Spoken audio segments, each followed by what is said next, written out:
And we are live. Hello, everybody. Welcome back. Welcome back to this week's episode of Dicecream Sandwich.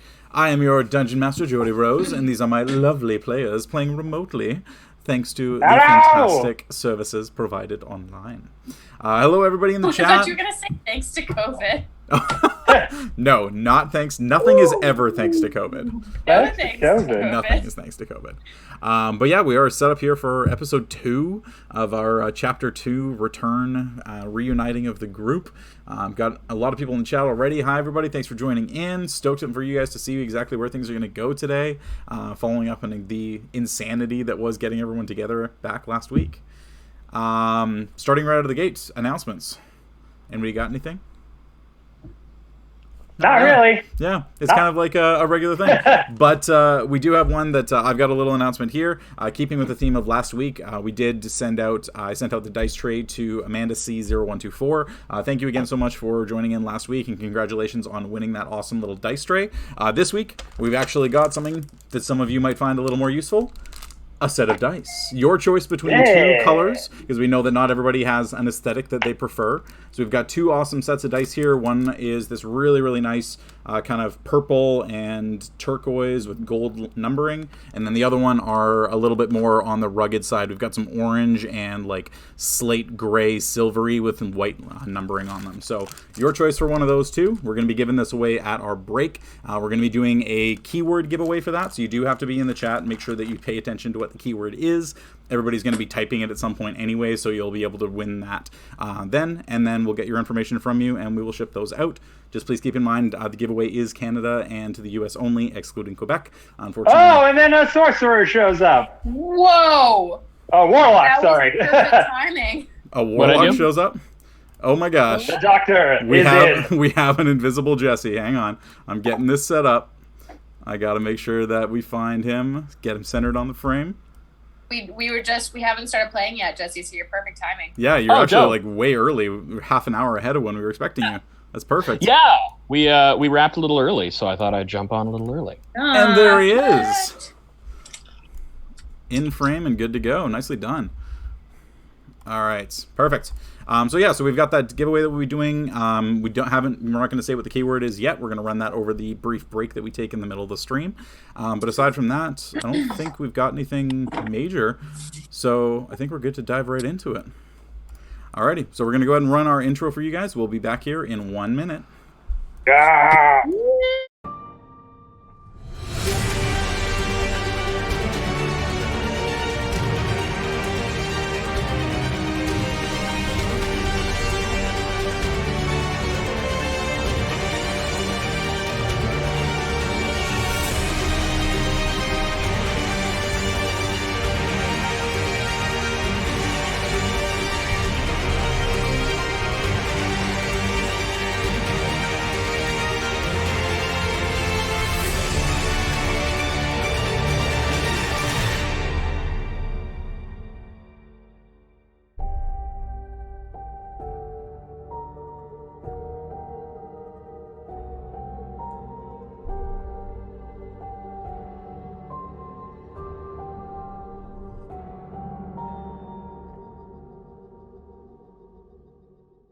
You're in the last minute. And everyone's in different places. Give me a second.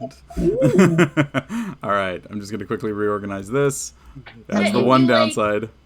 Move out of the video, it like pops you off. Oh, really? So, I can't use my iPad at all when... Oh, yeah, no, you can't.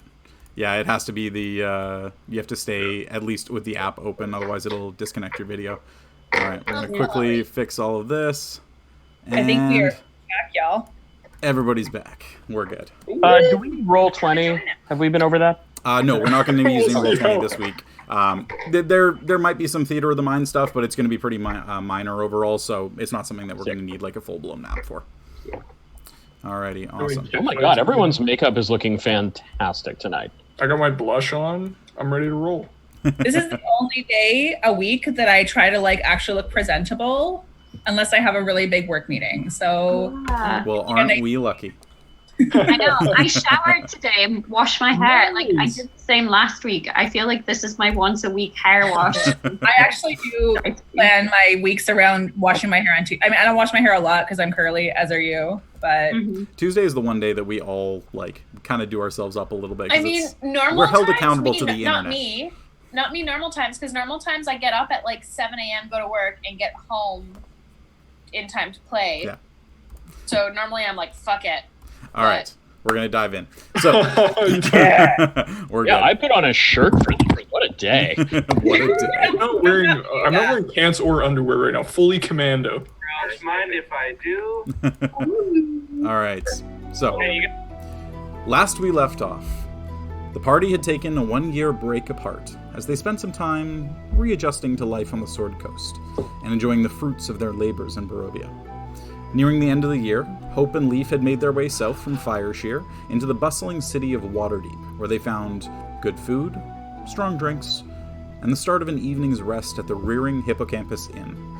But as he slept, Leif's dreams turned to a distressing vision of his deity Eldath, warning him of the need to gather strong allies against a coming threat. The call was sent out to reunite the Brunch Bunch in Waterdeep, with Elethe and Aluura traveling north from Baldur's Gate on the White Satin trade ship, while the Doctor found himself already settled surprisingly close in the city. The ship arrived, the group found themselves back together, and had a contract to make their way to Castle Waterdeep the following day, speaking to Lieutenant Ryden Vorsk of the Lord's Alliance, an investigation to be launched in the city of Secomber regarding a recent attack that had been plagued upon the city. We pick up the following morning with everybody awaking inside the Unicorn's Horn Inn. Breakfast served to each of you, coffee made, nice hot and fresh. What is it you would all like to do this morning? So what's the plan, friends? What are we doing? So just to Mischief, I clarify, assume? did we we went over, Leif shared with us kind of what was going on, the stuff, all of that. We've already kind of disclosed everything. Yeah, anything that you wish to Agreed. share to each other, you would have disclosed the night before. You would have had a rather revelrous night. Everybody back together for the first time in over a year. All of you able to hear each other's voices in person and see each other once again. You would have had all of that. I know. I was going to say that's not dissimilar to what we're doing right now. Yeah. Hits a little hard, Jordy. Yep. Yeah. I know. No. I wouldn't want to do that at all. I I want need a to- bartender to show me the unicorn horn that the inn is named after, whether or not it exists. I'm like, just fucking bring it out. I want to see it. Show it to me. I know you've got it back there somewhere. If you don't bring it out, I'm gonna go. Rest assured, the horn is just on the sign. It's up front, and you see that there is a painted on unicorn's horn, but there isn't an actual physical horn. I'm gonna turn to the bartender and be like, "Hey, it's cool. She's fine. Had a few." I want to What see does the Doctor look like? Does he look any different? Like clothing wise, or like any cool attire, or some new eyewear. Yeah. I mean, And the a different monocle's beard, right? different. Well, he has a beard now. He didn't Yeah. before. Yeah, he's probably, dressed pretty well. Probably not in the same clothes as Barovia, because those have been through sewers, and that's gross. Yeah, probably just, a little older, a little wiser. A little sparklier, maybe. Ooh, fun. All right. so we're all meeting up right now? Yeah, you're all just in the tavern area. Fairly quiet one. Not really entirely sure why. There seems to only be a couple of patrons beyond yourselves. Everybody kind of keeping to themselves at the tables. Attentive staff coming around with drinks, very prompt, very different from what you're used to, kind of having to flag people down to be able to get a drink. These ones are a little bit more attentive to any requests that you have. And this is the tavern that the doctor had the hookup at, right? Correct. The doctor was able to secure rooms for all of you, private rooms for each of you the night before. How many waiting staff are there, like servers, compared to people actually sitting at the bar, kind of having breakfast or a drink? Well, you are the largest group of the 6 of you sitting at one of the tables. There's another group of 2 just sitting at a table, a little ways away. And then the service staff, there would be 2 people running between the tables, and then one person behind the bar, and you'd guess probably 1 or 2 cooks in the back as well. Seems like a decently sized staff, just maybe a bit of a slower day for the tavern. Okay. Cool. Hey, friends, do we want to check out those bulletin boards? Maybe see if there's any fun things we can do? Punch some guys, maybe? Yeah. I think so. We also, Aluura and Les and I just got here, so maybe we can, is there anything cool to see in the city? Oh, do you want to see the sights? We could see the sights. Yeah. Or maybe, we heard that there were some pretty good, traveling merchants that came through Waterdeep. There's some fun merchants in the trade district here. There's some fight pits if you want to go do a fight. That could be fun for you. That sounds like it could be fun. There are professional gladiatorial fight pits. That could be extra fun. Have you guys watched any of the fights? Have you been yet? You know. We, having a... We swung by one, but they were very intimidated by Leif and Hope because they're so big and strong. It's just kind of, first day here. It was kind of... Didn't want to give up too many weird vibes or anything. I'm sure they'll come around to it, but it seems pretty chill. If you guys have been working on your footwork here, I need to see this in action. I need to catch up on what I've been missing on. Maybe take some notes. Well, I don't know about you guys, but I would like to swing by the bulletin board and just see what jobs are around. I mean... It sounds like there's an adventure afoot, and we'll need financing. That's true, but we all came here to support Leif, to make sure that we are here to make sure that everything's all right with him. So, you gathered us all here, Leif. Was there anything else that you needed from us, or slow down? Just really wanted to see. Oh, sorry. I was just gonna say, is there anywhere for us to start to unravel this, or do we just kind of holding pattern it until something else happens? I mean, it seemed like the thing that happened in Secomber was related in some way. I wouldn't mind exploring that avenue a bit. Do you usually have premonitions in your dreams? Is that a usual thing? Oh no, this is pretty new for me. Actually, and Jordy, I was gonna ask, have I had anything any sort of weird dreams or any sort of issues since that night? No, you haven't had a single vision overnight. You've actually started to even notice that you haven't had a dream since then. Whoa. Promising. Yeah, no, that was definitely a new thing for me. Have you asked your god about it? Sort of been a little shaken the past few days. I wouldn't mind checking in. Should definitely check in there, and also should check in with my granny. I know she's kind of in the area of Secomber. I wouldn't be lying if I said I'm a little worried about her. I think that will be I don't mind going with you to Secomber, especially if it's attached to kind of whatever's going on with. And if there's any jobs on that job board that we could hit up along the way. Let's I'm saying. Let's check out that job board, see if there's anything in the area, and we can sort of make a bit of a road trip of it, a reunion tour, if you will. Hey, Jordy, is there a church to Leif's god in Waterdeep? There specifically, no, but because Waterdeep is such a massive area, there are just a lot of pantheon churches. One that you would know of specifically would be the Monastery of the Sun. It's inside the Trades Ward, not too far away from where you are. It's a temple to kind of light-based deities. Eldath, Amanator, Shantea, Lathander, they're all prayed to under the same banner inside the temple. Okay. I'll share that with the group. That Leif, should you wish to commune with your guiding spirits, there is a place just down the way you could go check out. That might be fun for you. Yeah, I'm thinking I should maybe see if anyone else has had this sort of experience. It seemed wildly personal, but, I can, just to make sure that wasn't like a call that went out to a bunch of different folk. So it's definitely worth checking in on. Yeah, I kind of like Hope kind of like gets Jesse like Leaf's hand and just kind of holds it, and it's like, we'll do whatever you need. I appreciate that, Hope. I'm really. This is kind of new for me. I was sort of expecting, we'd just be hanging out under better circumstances. So let's try and still have a bit of levity.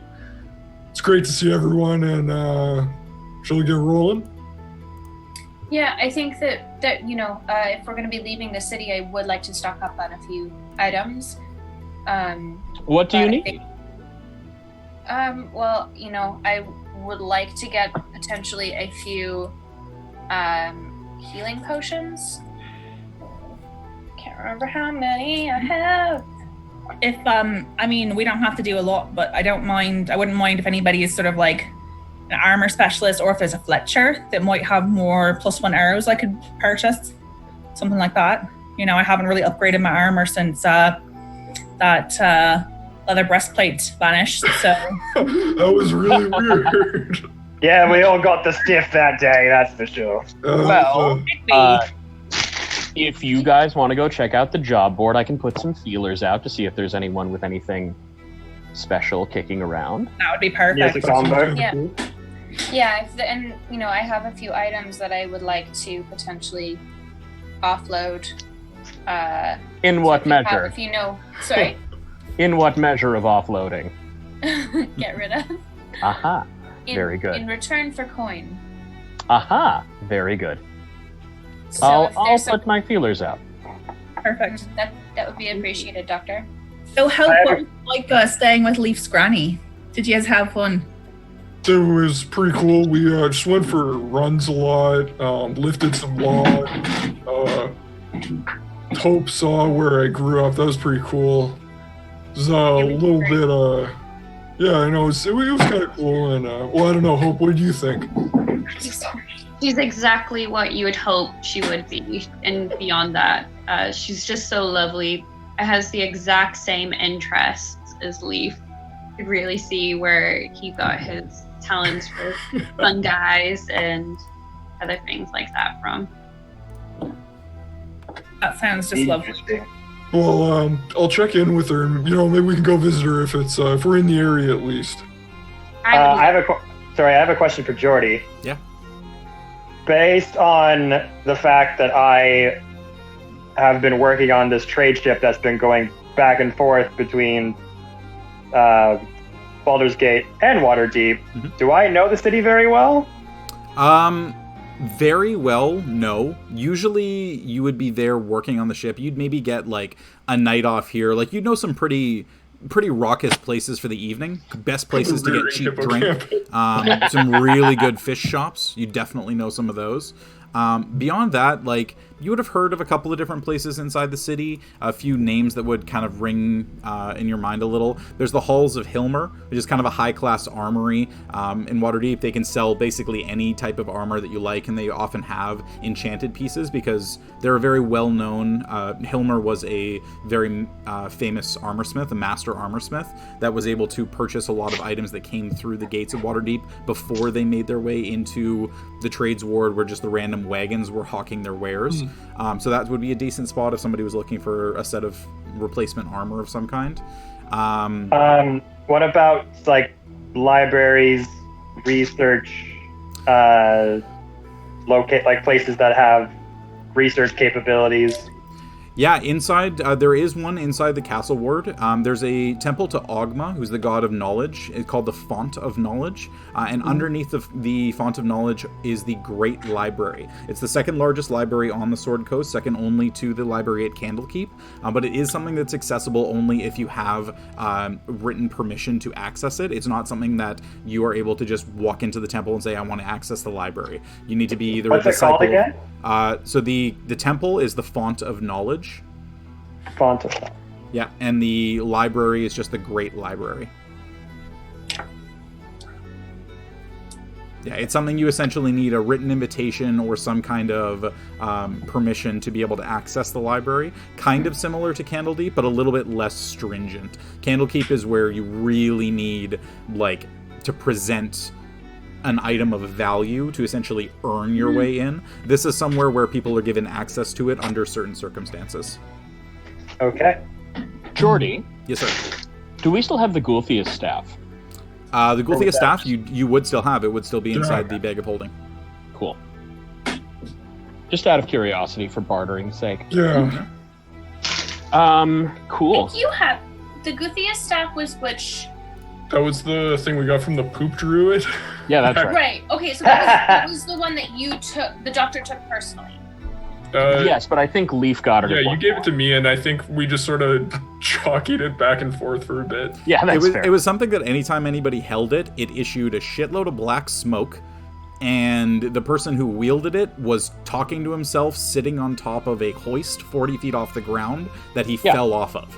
So like normal you people kind of got the feeling that it Love might it. not be the best thing. Yeah. It was a little, it was a little iffy. A little Done iffy, worse, yeah. though. Cool. Roll for the... Shall we head to the contract board, see if there's anything, maybe there's some more postings, people hanging out. Yeah. You guys go ahead. I'll send Rick with you, and I'll look into some places where we might offload some things. Sounds like a plan. Can I, as we're like walking out, can I just pull Doctor aside for a second? Leslie, how are you? My oldest friend, or am I still your oldest friend? It looks like you might have gathered up quite a bunch of new friends. By We're friends. Yes. We're friends. Leslie. I knew you were a doctor, but holy crap, you really took that realty thing to heart, didn't you? Well, you make some connections.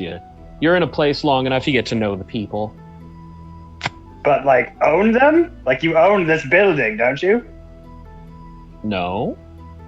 Oh. I was under under the surmise that maybe you had your fingers in many honeypots. No, I'm well acquainted with the proprietors. Are you well acquainted with anyone from, say, the Temple of Front of Knowledge? Jordy. You would know of it. You would know Yeah. of the Great Library. It's not something that you personally have ever accessed. Yeah, no, I wouldn't think so. I'm familiar with it, Leslie. Do you perchance maybe have any connections that could help me acquire permission to access said knowledge? You want me to see if I can get a dock worker into the place that has all of the knowledge of Waterdeep? You trust me, you've done more crazy things in our time together. I mean, You're not wrong, friend. I can ask around. All right. Because remember our little conversation of a certain crazy mystical dragon that just decided to pop up? About when a Triton meets another Triton, I remember. Right. Well, still been having a hard time processing what the hell that thing could mean. Has nothing happened since? I mean, with my time in Baldur's Gate, I've been trying to do my own research and figure out what the hell that thing meant. I still have my magical abilities, and I produced a little bit of like fiery magical energy out of my hand and kind of whisked it away. Like, I still got these tricks. I still don't understand why or how I came to own them. There's a great library and research facility in Baldur's Gate, although you need a lot of permission to get into all these places, apparently. Well, Leslie, if you don't mind my asking, what measure of deity do you believe this is? Is it a light one? Is it a cool one? Like, what are we talking here? I mean, it's pretty cool. I mean, the dreams that I was having were pretty rad. I mean, there was like freezing and there was cold and That water. is pretty cool. But are we talking like, ooh, we like to help people, or like, ooh, I'm cool? Like, what are we talking? It hasn't really, as far as I know, Jordy, it hasn't had any more. That was only one, right? You would have had a slight secondary interaction when you gained your second level in Sorcerer, essentially unlocking more abilities, but it wouldn't have been anywhere near as strong as the first connection that you held. Yeah, definitely nothing as intense. Okay. Doesn't seem to be any wisps of choosing a side or anything like that. Not yet, anyway. Well, how about I can ask around in regards to getting you into the knowledge place. But it might behoove you to check out some of the local temples and see if what you know of your friend are match up with anything that might be on offer there. Maybe ask Hope about Bahamut. You said it was a big silvery dragon type. That's true. That Didn't really match the description of theirs, but... Or it could be a really cool dragon like Tiamat. That could be fun for you. No, I don't want that. I'm just saying, it's a possibility. Allura's eyes go up to here. Eyebrows, not eyes. All right. Well, I'll keep that. Just keep a lookout. If you hear of anything, let me know. I will keep an eye out. I would just say, for you as well, just be aware and be conscious of anything that might pull you in a direction or another. Well, since I bought this coat and pants, people do seem to want to talk to me a bit more. So that. The pants help a bunch, friend. Yeah. It's nice not to hear like a slap whenever you walk. Hi, Finn. Just like a wet sort of like... Yeah. Leif will kind of turn, hey, y'all coming with us or what? Oh, that's right. Right, yeah, no, on the way. As we scan the board for jobs, can I sort of do a secondary look to see if there's anything along the lines of what Aluura and Elethe got up to in Baldur's Gate? Yeah. Sure. Aluura would have also been trying to like screen Elethe, like screen for Elethe looking. So like kind of distracting. Yeah, we kind of just do a little like Leif and Hope with like, oh, what are all of these over here? Oh, sure. I mean, the bounty boards are a pretty popular place anyway. So essentially, you're just looking to see if a certain set of faces appear anywhere. No. We're We're not looking for wanted posters. We're looking for jobs that are of the same kind of job. Oh, I understand. Gotcha. So I mean, I would also, if there was like a wanted poster for like 2 thieves from this town that's Ruby, then I would want to know about that. Okay, fair enough. So I will say, this far north in Waterdeep, it's a pretty substantial journey from Baldur's Gate to get here. You would feel pretty confident that this far north, you probably wouldn't show up on a bounty board, and you're correct. There's no asking of any information regarding the heist. There's no information regarding anything to do with that at all. As for items around here, kind of heist, specifically looking in Thieves' Cant, there are a couple of postings more along the lines of darker things rather than heists looking into assassinations. There are a couple of those that are being posted, and so you would be able to... It seems like maybe they deserve it. With the way that Thieves' Cant is written, how carefully it's done, essentially it's just written with a name and a value, and that's it. Any names I recognize? With the time in Waterdeep, no. Neither of you would recognize any of the names that are on the board. I mean, down where the names are, so that if we hear more about who they are, we could sort of And also, like, Aluura would have some knowledge of the higher up folks. Like, she would know some names of people who were either trading further than Baldur's Gate. Like, would she recognize any names? On the bounty board? Yeah. No. Okay. Yeah. So, like, no one's like, hey, kill this really wealthy merchant who is an aristocracy. No, the names that are things that you just straight up don't recognize. They're just random names. You don't know who they are. Okay. Cool. So, Leif, you do still have the original contract as well, the Yeah. one that you had taken. There are a few replacement ones because the bounty boards are pretty prevalent around the city. They're not just like one place that everybody flocks to. So there's some similar ones that look like they've been posted and other things have been put on top and then they've been reposted again. So it looks like nobody's actually taken the contract in the last couple of days since you alerted everybody of coming to the city. There are a few other contracts as well, mostly around slaying beasts that seem to be troubling different areas. There's one that speaks of a roving band of orcs in the mountains just a little bit west of Secomber as well. There is a very large entity that is only referred to as... where is it? It's referred to as a massive lake entity, and that is inside the High Moor, which is just a little bit south of where Secomber is. Again, kind of areas that are pretty well known around Waterdeep, right? With the cities kind of keeping to themselves. Contracts and bounties don't really get put up for other cities. They're put up for the immediate surroundings of where you are. Is there any undercommon on the board? No, everything is written in common, or Thieves' Cant. Can we get the names of the people that are on Sure. the contract board in Thieves' Cant? Yeah, there are 2 names. One is Amelior, Amelior. Last name is Amanitas, Amanitas. Like the mushroom. Yeah. Leaf Sure. ears. Well, wait, okay, no, sorry, I know there's some other shit going on there, but I don't know this, so keep going. And then the second one is Zaya Boorfoot. Zahya, and then Boorfut. Well, she sounds like her feet are very rude. We don't know their gender. Yeah, you're right. Sorry. Zaya just sounded feminine to me, but you're correct. They sound like their feet are extremely rude. So we'll just sort of take note of what those names are, because it's also just useful for us to know who people want to assassinate in Waterdeep. Yep. Yeah.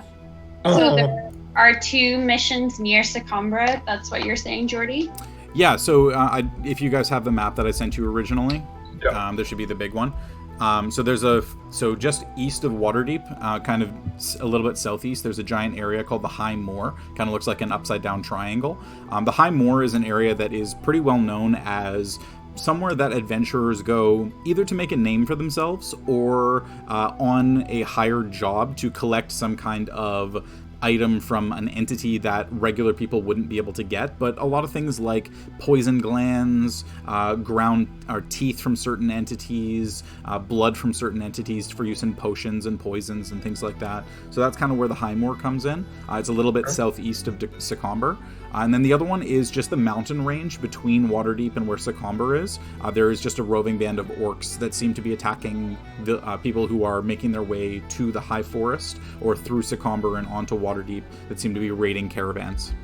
Do Sorry, so either you have to go through the mountains to get to Secomber? No, there is a road that you can follow, but they seem to be coming out of the mountains down onto the road and attacking people, okay. and then essentially laying waste to caravans and traders trying to make their way east or west. Cool. Right. Oh, okay. Halp and Leif, do you have the daddy wagon with you?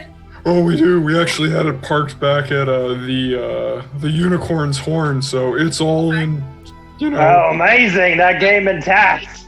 Doc, yeah. what about the Strahd's caravan or carriage? Didn't you take that at the end? Yeah, I did. I'm not with you guys right now. No. Oh yeah, sorry. He isn't. Easy feedback. I wonder if the doctor still has Strahd's carriage. We'll have to ask him. But either way, we can all fit in the daddy wagon. I can. Well, okay. Where am I Wait, thinking? oh, Are wait. you all right? Sorry, where did the Doc, where did you go? I missed that. I am Oh. sourcing connections for you guys. Okay, so you're like out of the building. We'll say with the amount of time you would have had the night before, you would have been able to tell them if you still had the caravan, just for brevity's sake. Oh yeah, I do. Do you Okay, have it cool. with you in Waterdeep, or did you leave it? I probably would have turned it into my new traveling caravan. Fair enough. So yeah, so then you would have access to the 2 caravans in Waterdeep. Because I mean, well, Strahd's big enough for all of us without having to Having a squoosh. comfortable than the daddy wagon, I think, from what I remember. Well, the daddy wagon, you always tended to have at least one extra person, right? You had someone who was always traveling you, whether it was Casimir or, you know, the random NPCs from Barovia. The 6 of you would fit quite comfortably inside the daddy wagon. 2 up front, 1 driving and 1 riding shotgun, and then 4 in the back is pretty comfy. Well, we'll see. I mean, if we're going to go collect bounties, it might be good to have extra room for... I mean, we all remember the melting werewolf head on top of the daddy wagon. So there. I still attest that was a great idea. I was gonna say I've actually learned we can definitely preserve that way better. Cool. So we just need to get a roof rack for it then, and then somewhere to put our kayaks, and we can just exactly, yeah. Yeah. We'll have like the bit for our bikes. Yeah. Cool. Okay, so the contracts there, do they have the ones that we were looking at on the board? Are there anyone that have, or are there any ones that want or have people that we should report to in town? Or are they all like complete it and then come see me? So specifically, the investigation contract is somebody that you need to speak to first, and so that person is Lieutenant Ryden Vorsk inside Castle Waterdeep. Okay. Yeah, the other two are pretty straightforward. You bring back proof of your kill. You show that to any of the guards within Waterdeep. They will alert whoever the contract was made out to, and you'll get paid. Sounds pretty cool. So, I mean, if we check in with this Ryden person, then just keep an eye out for the other stuff. It's probably a good way to go about it. Yeah, I think that's a good idea. Cool. Is there any, what are the rewards for completing these? The Orc Band, the reward would be 1,500 gold pieces. Okay. And for the creature that is listed, the reward is unknown because the creature is unknown. So depending on what it is returned as, then the reward might be higher or lower. It has a guarantee of 1,000 gold pieces. I mean, if we're going to the lake monster bit, chances are I could probably identify it. I've seen a lot of water monsters in my day, just saying. We do have a pretty good track record with lake monsters, but Yeah. Leif, can you refresh our memory, or maybe just my memory, about the contract that we had picked up? So we're just checking in with a Ryden. Don't really know.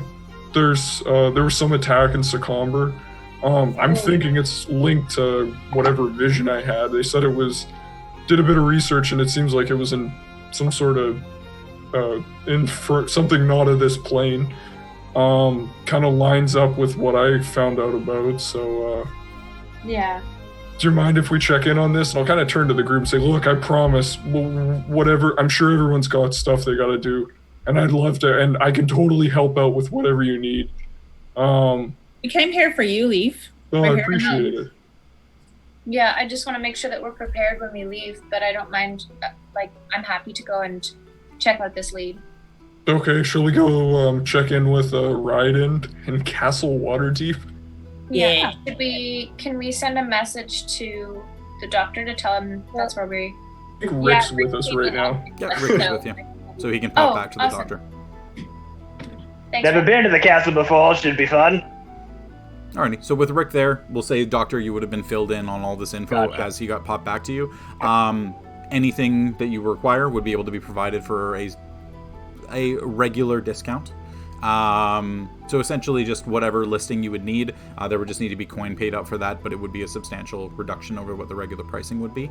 As for access to the Font of Knowledge, typically that's something that's done through the Lord's Alliance. They are the guards within the city. The temple is somewhere that is a very sacred place. It is very closely monitored.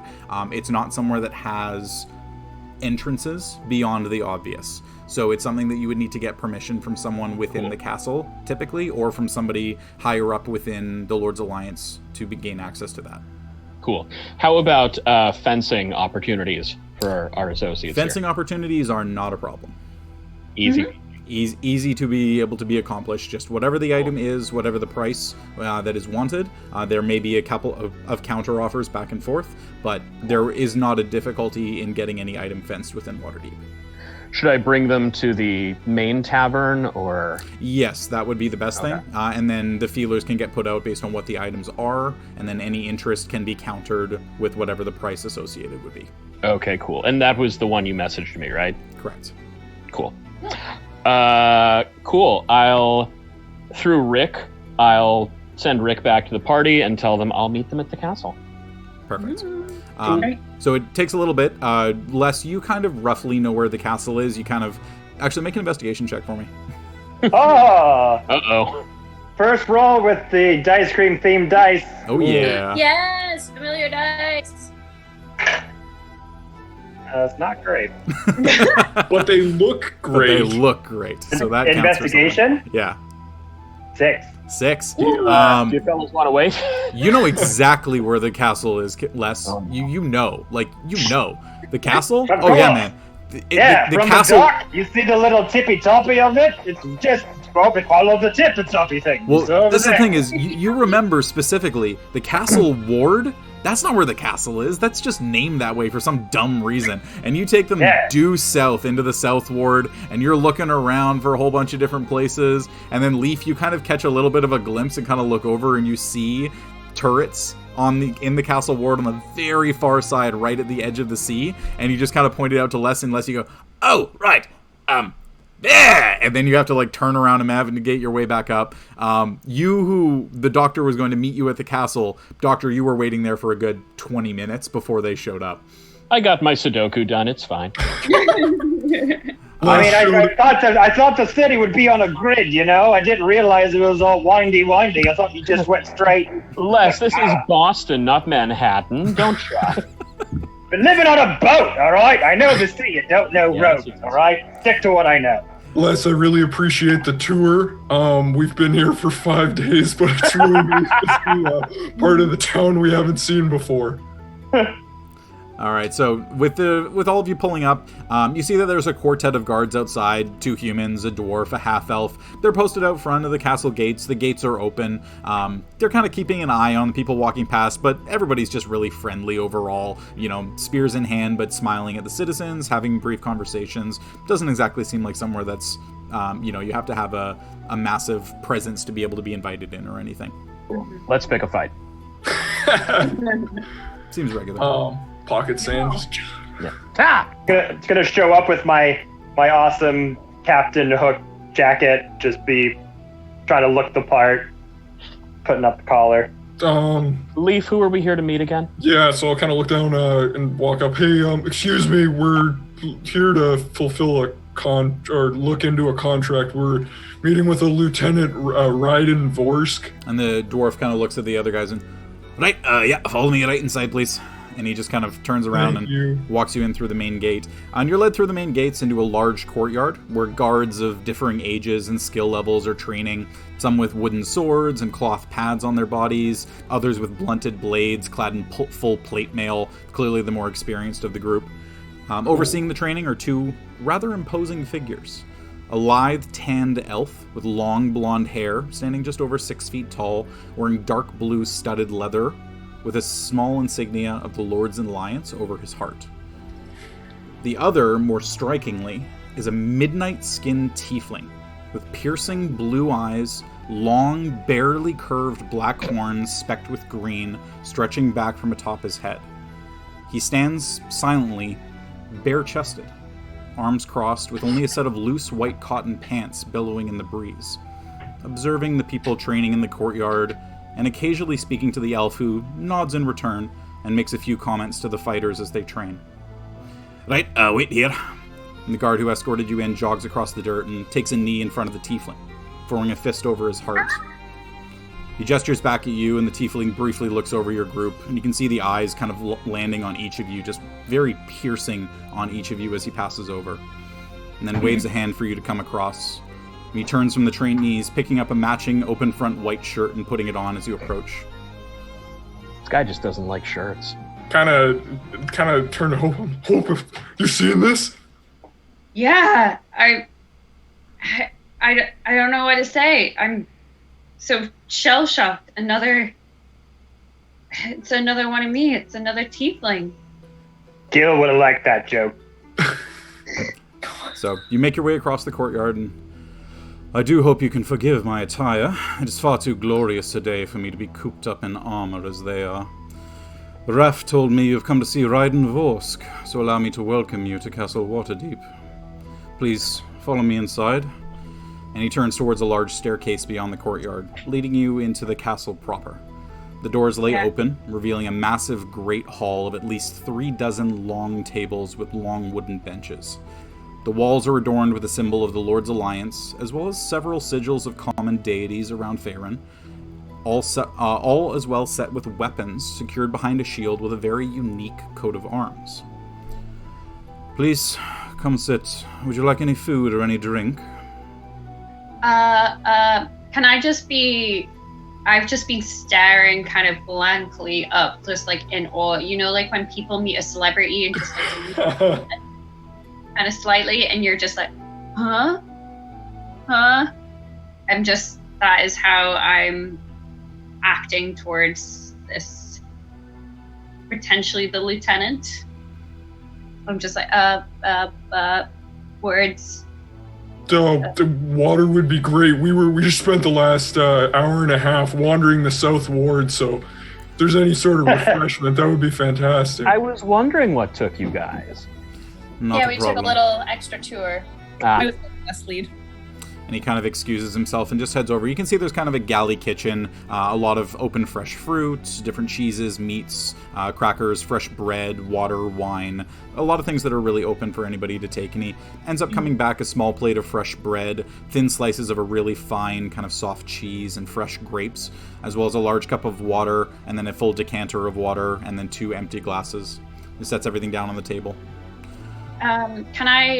Has he given me any like kind of looks of acknowledgement for being a tiefling, or just nothing? Not particularly. He's somebody that, given the rank of lieutenant, very little, you would imagine, would faze him. Mm-hmm. Yeah. Do we Right know his then. name yet? Yeah, his name is Ryden Vorsk.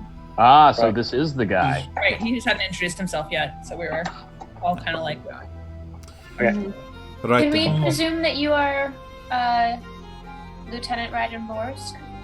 That would be why you're speaking to me right now. Well, we didn't know if there was further people we needed to be brought to. Raiden, we're or Lieutenant Vorsk. Ryden is fine, thank you. Cool, right? Thanks, Raiden. You're already way cooler than my captain. Jesus. Right, we're here about the contract you posted on the bulletin board. Right, the recent attacks on Sacomba, right? Correct. Yes. So, do you come with information, seeking reward, or are you looking to be hired by the Open Lord as an investigation team? We're a party of very specific skills who may be of use in discovering what may have happened in Sacomba. So the latter. Yes. Right. What skills do you have? When someone scrapes their knee, I can make it go away. I'm really good at that. And things worse than that. Also, I can lift weights and run.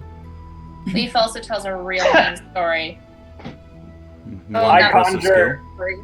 I use shape water and conjure a perfect likeness of Raiden, bare-chested, like riding on top of a sail on a boat with like his hair flapping in the wind, and I just hold it there like this. He's bald. He just has horns.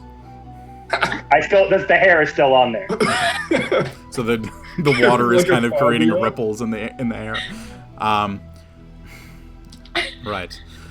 All quite nice discussions, but I believe a proper demonstration would be required if this is the kind of deal that you are wanting to undertake for the Lord of Waterdeep. Can I? Does sorry. he have anything like loose on him that I could swipe? He is wearing loose white pants and a loose white shirt that is Like open at no, the front. like, He has no belt. coin purse. He has no belt. He isn't even wearing shoes. He just Nipple has the shirt and the pants. I just stepped Okay. forward. Oh, sorry, Amanda, are you done? Go ahead. Hard to read the cues. We were talking about this earlier. Sorry, step on your toes. I step forward slightly and just say, I'm a pretty good hunter, tracker, marksman.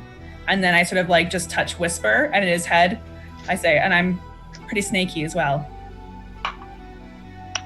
Ooh. It's an interesting trick. I haven't seen that done by one of your kind in quite some time. Perhaps you can show me. And he gets up from the table and kind of swipes a couple of grapes and starts to make his way out into the front courtyard. Cool. Just Follow? looking at. Who's up? Question: the guy who like brought us over to Raiden? Yep. Like the other. The he dwarf? was an elf? He was a dwarf. Okay. Does he have keys or like a clipboard or anything that's. No, he was just one of the guards who was up front. There wasn't somebody standing with? There was an elf who was standing with Raiden, but when Raiden led you inside into the Great Hall, you left that guy outside. Okay, cool. But Raiden ends up leading you outside, and you see him kind of clearing a few of the trainees out of the way, and you see, Elethe, that there is a full longbow range set up. And he kind of makes his way over and stands in front of one of the targets, and then just kind of puts his hands out to the side and says, "Hit me." Pardon me? Hit me. Whoa. You say so. And he just hit him in his bare chest. There's a lot of he just it. kind of like holds his hands out to the side, and then he clasps his hands behind his back, so his shoulders are kind of protruding a little bit.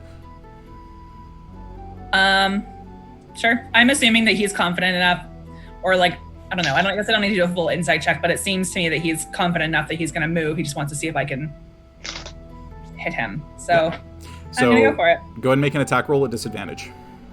Disadvantage? Correct. Okay. Chest is too beautiful. Sparkling. Oh God. Sunshine's glinting. Princess Bride moment of like, it would be a shame to ruin a chest like that. Yeah. 21 is my worst one. 21 is your worst. Ooh. You see the arrow streaking towards him, and it gets 40 feet, 30 feet, 20, 10. It is going dead center on his chest. And you see him just kind of stand a little bit off to the side and reach out and grasp the arrow out of the air. I need you to roll damage on that. This fucking guy. Hey, we found the Don't know animal. if I love him or hate him.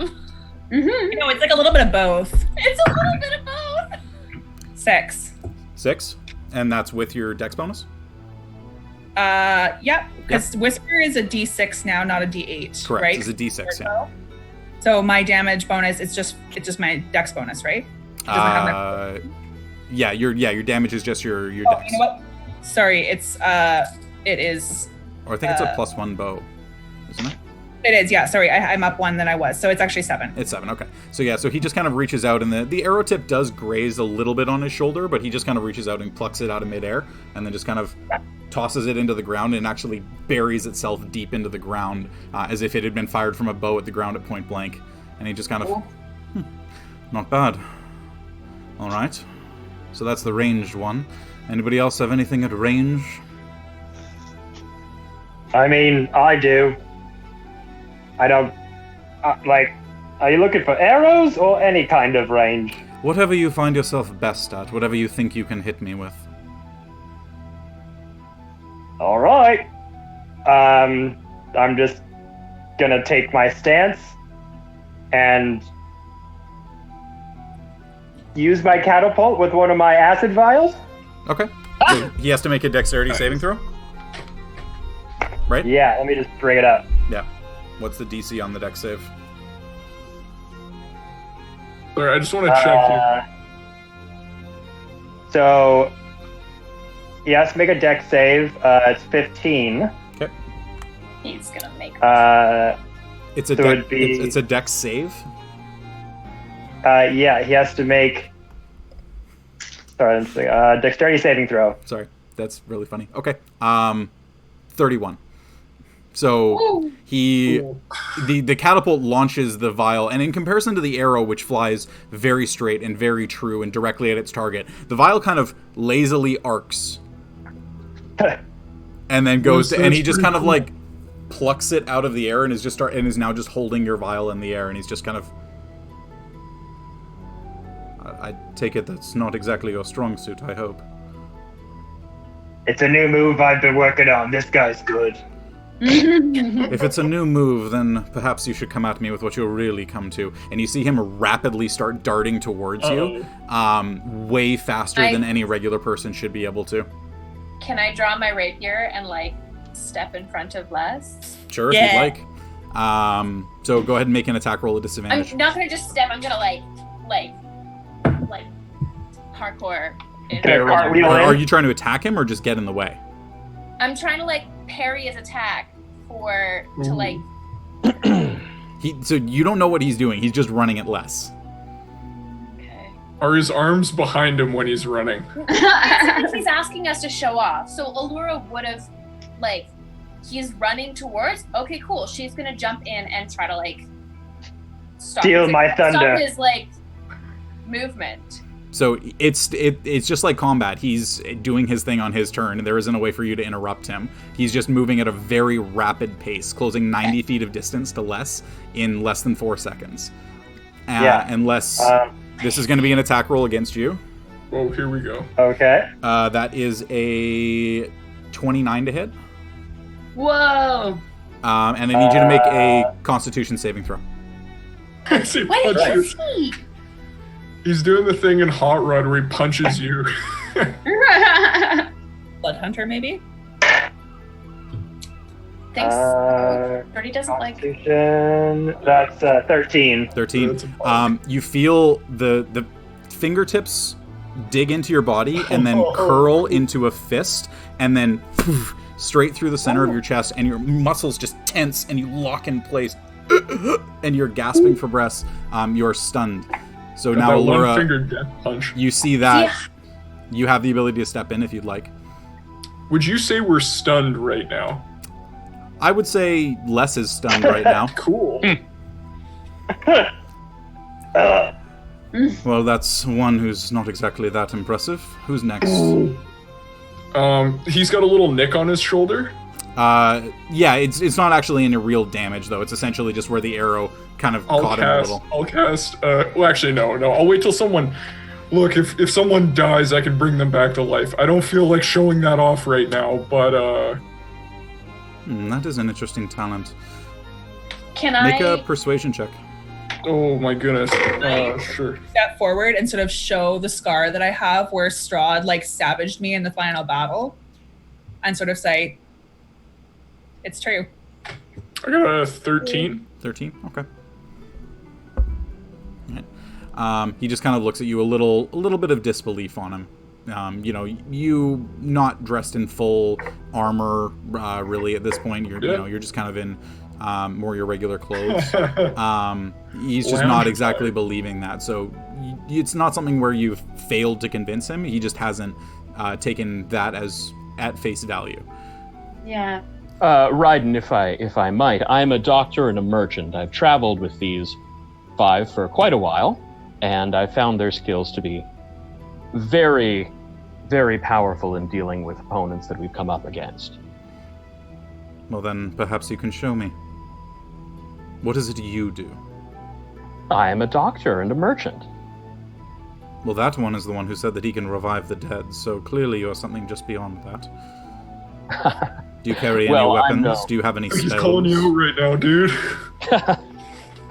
Well, I suppose I do, if I must. How big is this space around us, Jordy? He's cleared a pretty substantial space around you. You've got a good 20, 30 feet to the next people.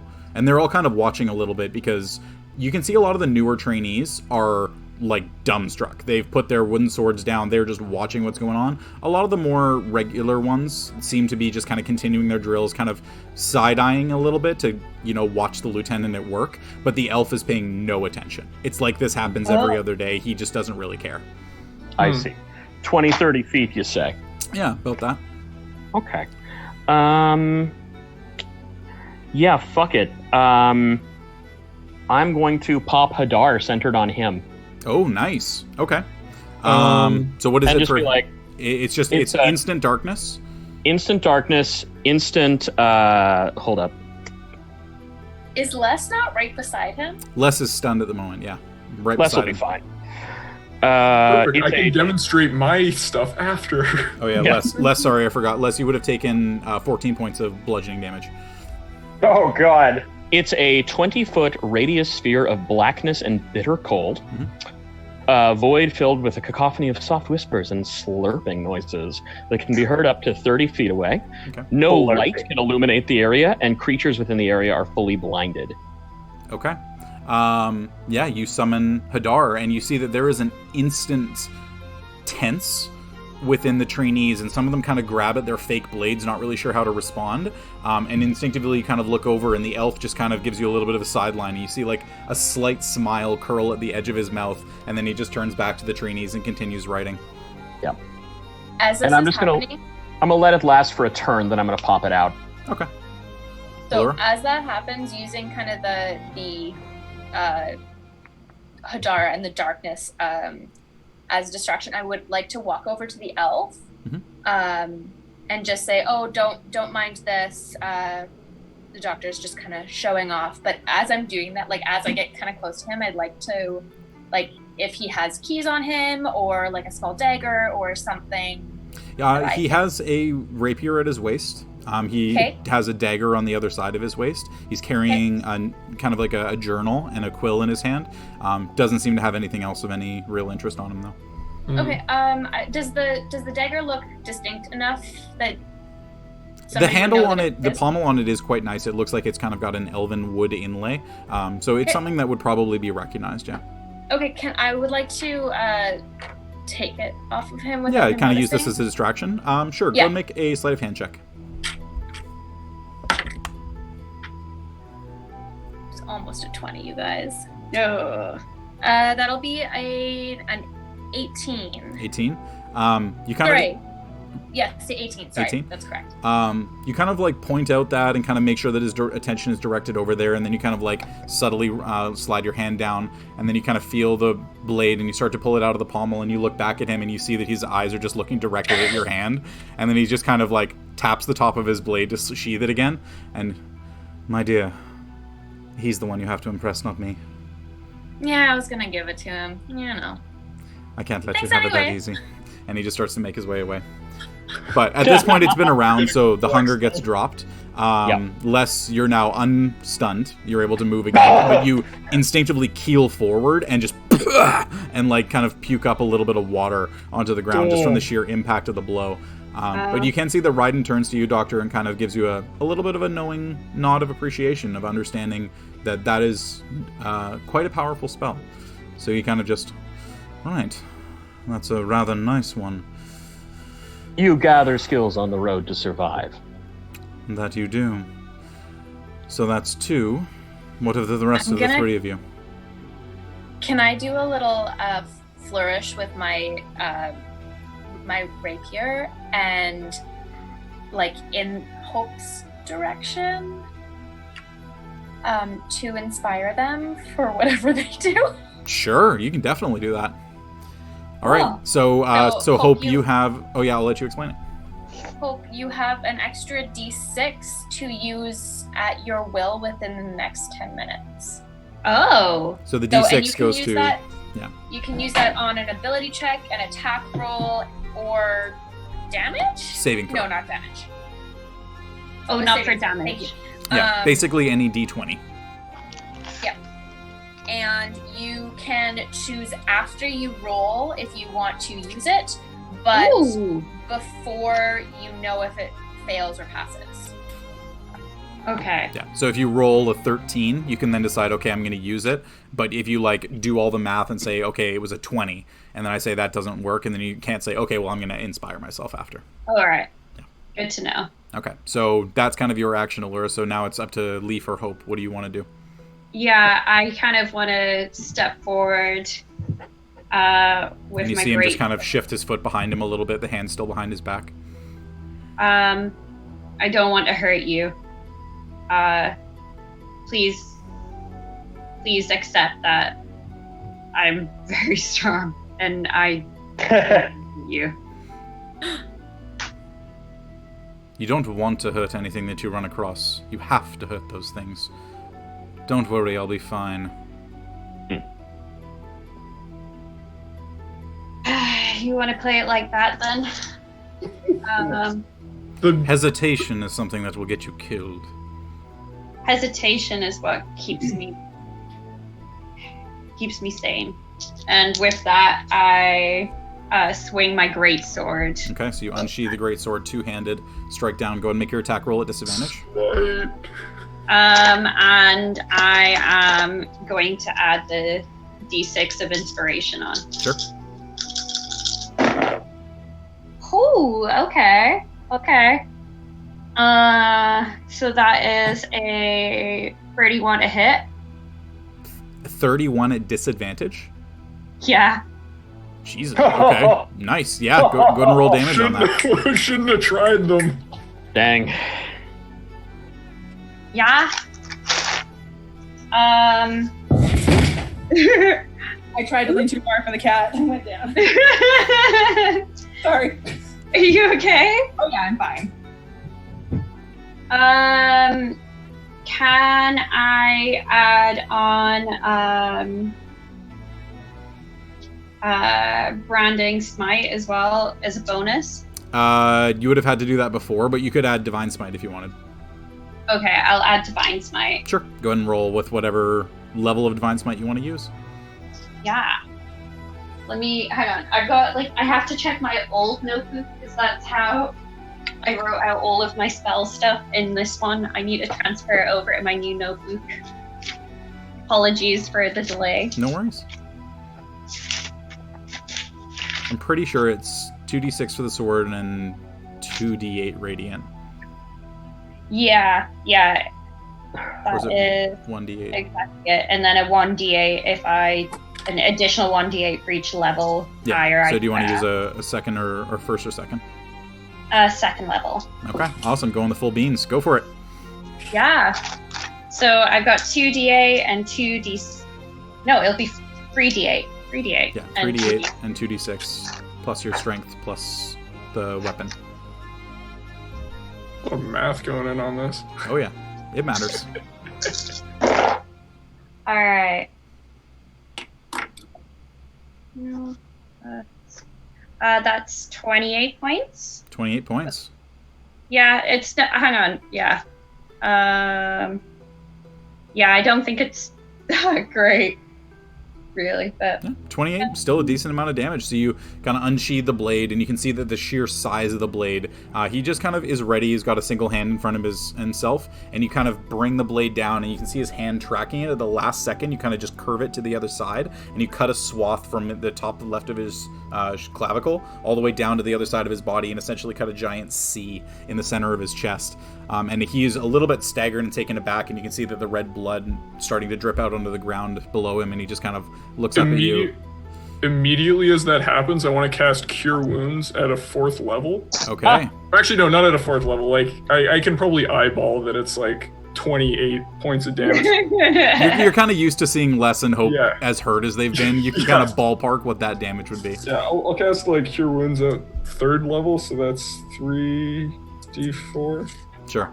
So he just kind of takes a stagger back, and you can hear a nice little sharp intake of breath, as if there was definitely a bit of pain that he took. Okay, and that's that is 14 points of healing. 14 points. So you kind of just immediately run over, and he just kind of starts waving you off a little bit. Oh, and then you sorry, come this over. was healing word, so I'm not even near him. Oh, it's healing word, not... Yeah, I'm just like, patch him up. Okay. And so you can just kind of hear that, and he just kind of reaches down, and you see that he's kind of like taking a look at the wounds as if like he's kind of used to getting these. And then he starts to notice some of the wounds are stitching a little bit, and then he looks up and kind of sees you controlling the light energy out of the palm of your hand, and he just kind of gives you a bit of a nod. All right. Well then, the last one.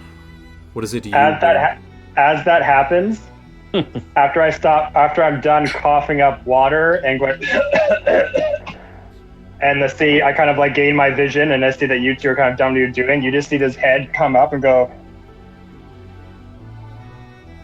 and just runs towards you, puts out the trident, and is like gunning for you. Okay. Right. Okay. Oh, you're not going to give him a Triton kiss? Go ahead and make Fish kiss. make your attacks. He's gonna make 2 attacks with extra attack, and then axes search for 2 more. So first attack. Yeah. So 2 attacks. No, first attack Sorry, at disadvantage. Okay, so.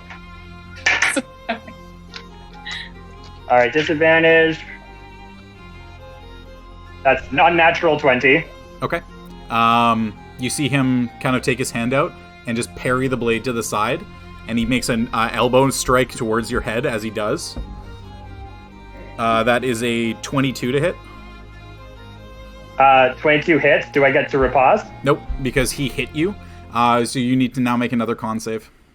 Oh, crap.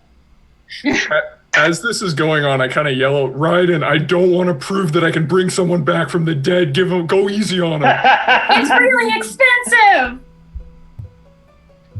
What's on the con docks, again. Raiden? Yeah. That's a 16. 16? And you freeze in place beside him again. And then he just kind of like looks over at you and... Bravado. Interesting. And he just kind of walks around behind Les and starts to approach you. I'm gonna so cool. start walking towards him and And he just kind of holds a hand out and he does the... go here. Orpheus is fighting Neo.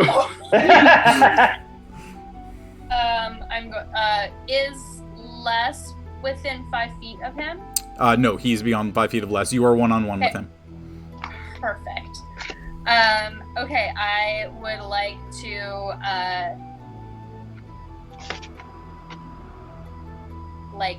kind of run, parry down, and then kind of go low and attack up with the rapier. Okay, go and make an attack roll at disadvantage.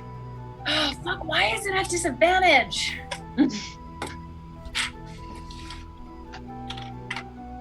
I'll play Monk next. Monks are amazing. It was my first character ever in D&D. Ooh.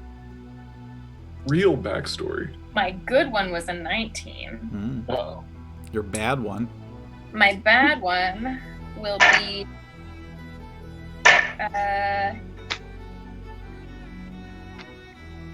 23 to hit.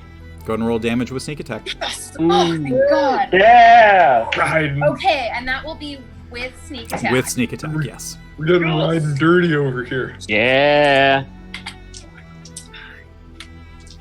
So that will be 5d6, 1d8. I can't do it in that little tray. Yeah, too many dice. The downfall of rogues. No dice tray is big enough.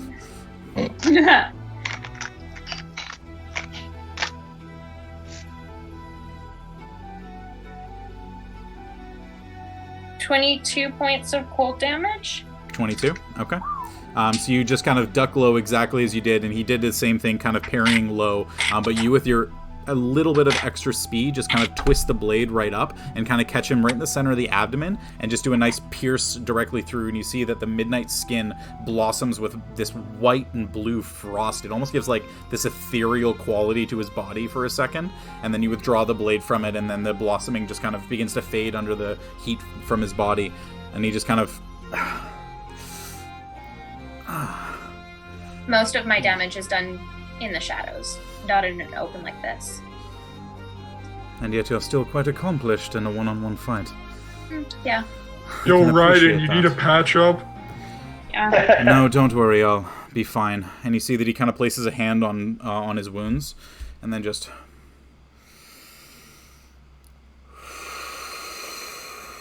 and the wounds all stitched together on his body as he's just breathing out of his of the center of his chest, and all of his wounds heal, all the bruising vanishes, and the perfect skin across his chest reforms again. And Les, at this moment, you are freed from your stun again. And he just kind of turns and, right, calm yourself, young one. Your friends have chosen to show me their abilities. Something that you have gusto. I can appreciate that. But it is not necessary at this point. I essentially just wanted to make sure that you knew what you were getting yourselves into. If you can even hit me, which a few of you could, that's good enough. Follow me inside again. Cool. Yeah, Jordy, would I have recognized that like meditative moment as Raiden performing lay on hands on himself? No.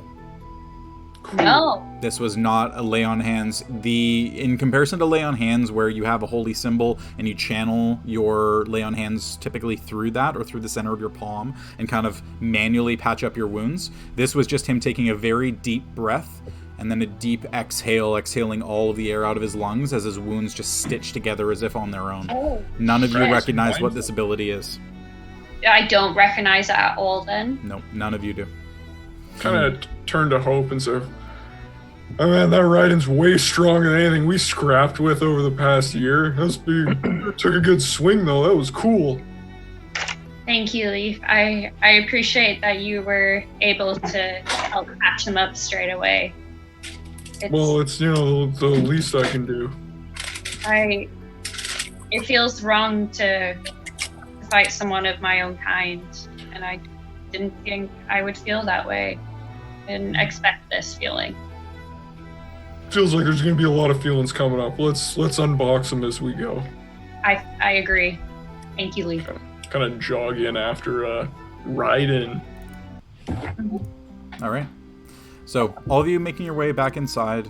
He leads you back into the Great Hall where you were before, and then through a few doors, and eventually into a square room about 40 feet by 40 feet, where a tall human woman sits behind a large oak desk. Her skin is somewhat tanned, you would imagine from the sun, looking as if she couldn't be more than 35, maybe 40 years old, but long silver hair is tied in tight, elegant braids at the top of her head, while a white robe trimmed with gold rests upon her shoulders. She looks up, and you see the same silver color in her eyes, and she returns a quill to a pot of black ink. Raiden takes a knee, bowing, and placing a fist over his heart. "My lady, may I present..." Right, you didn't actually tell me. Who are you, exactly? We're the brunch bunch. I'm going to doff my top hat and bow and say, "It's a pleasure to meet you. My name is Dr. D'Amato Shenanigans." She just kind of looks at Raiden, and then he looks at her, and they both just kind of oh. Yep. The brunch bunch, my lady. They have come regarding the contract for Succumber. Group, you stand before Lady Laeral Silverhand, Open Lord of Waterdeep, and leader of the Lord's Alliance across the realm. And she rises from the chair, takes a step out, and you see that she's carefully graceful. Feet stepping lightly across the stone, hands clasped in front of her. "My thanks to you, Lieutenant. I trust they've passed your obnoxious little trial." And she smiles at him, and they both chuckle. "I've not His seen bare you..." chest was very distracting. Yeah, that jerk knocked the memories of 5th grade out of Les's noggin. Yes, Les was pretty well devastated by that one. Right. Well then. I've not seen your faces around the city before, so I take it you're relatively new arrivals? I've been here time to time, but never been to the castle before. Nice digs. I am just a traveling merchant making my way through. First time here, loving it. Mm-hmm. We only Glad to just see arrived. you're enjoying the City of Splendors while you are here. Well then, given that you have already passed Mr. Vorsk's trials, I have only one question for you. And I do ask that you please be truthful. I will be casting a spell to compel the truth from those within its radius. And I will start by affirming that I mean you all no harm, as the spell will affect me as well. It's simply faster for me to be able to speak to you in this way, and I'll be able to trust you to know if you are attempting to deceive me. And Can I insight check that? Yeah, go for it. Make an insight check. Actually, can I insight check this? Sure. You both can. Yeah. 11. My insight's not that good. Elethe is like, I don't trust you, but I don't know why. Well, mine's 19. Elethe, 19? Aluura. I'm Aluura. Aluura, you kind of like, you're used to this level of ridiculousness to be able to speak to like an open lord or an open lady. Whatever she's doing is something that isn't normal. You don't know what it is, but it's something that you inherently are like, overall, this is kind of what I'd expect, so yeah, I can kind of get along with this. Leif, she's telling the truth, as far as you can tell. She's going to be casting a spell that will compel the truth from you, and she seems to just be wanting you to answer one question. Cool, yeah. Okay, so she stepping forward into the center of the room, tracing a few arcane glyphs in the air, speaking under her breath, and you all feel a pulse flow through your mind. Do any of you choose to resist the effect? Yes. So she is... She's casting a spell to compel the truth from you and just wants to ask you one question. I'm good. Yeah, I don't resist. Yeah, I think having insight checked, I'm chill. Aluura would, or she would resist She would? it. Okay. Yeah, Doctor? she would. I'm gonna go with it. You're I going with it? don't want her It's to. weird to trust Okay, her. so Aluura, you're the one person who's trying to resist? Okay, I need you to make a charisma saving throw. Boy, I'm glad I didn't try to resist that. Aluura, are you nearby me? Are you close by? Technically, yeah, you would get the bonus from Hope. So that's a +4? +2. Oh, just a straight up +2? Yeah, just straight up +2. Okay. Just a straight up. 18? 18? DC was 19. You barely fail as you kind of like instinctively, you don't like things getting into your mind. That this is not okay. These are not things that you're okay with, but you kind of feel it take hold, and you instinctively know that whatever you say cannot be a lie. You can skirt the truth, but it's not something where you can tell an outright lie. No, Okay. Does she know that I was trying to resist? Make a deception check. See if she knows that I twitch. A cringe. I thought my deception was higher than that. That's 13. 13. She just kind of like looks over the group a little bit and sees everybody just kind of feeling the effect, and everyone kind of closes their eyes a little bit, and you just squint a little bit harder than everybody else, and she just kind of looks at you but just smiles and kind of recognizes that the effect did take hold. As promised, I hereby swear that no harm will come to you from my own hand, nor from any hand of a Lord's Alliance champion, or from any individual within our government while you remain trustworthy and upstanding inside the walls of Waterdeep. She kind of lets the words hang in the air for a moment. Of you, I ask only one thing, to be simply answered yes or no. Do you intend to cause any undue harm to the citizens living across Faerun, or to the leaders of Waterdeep while in service of the Open Lord, under this or any future contract you may accept? No. No.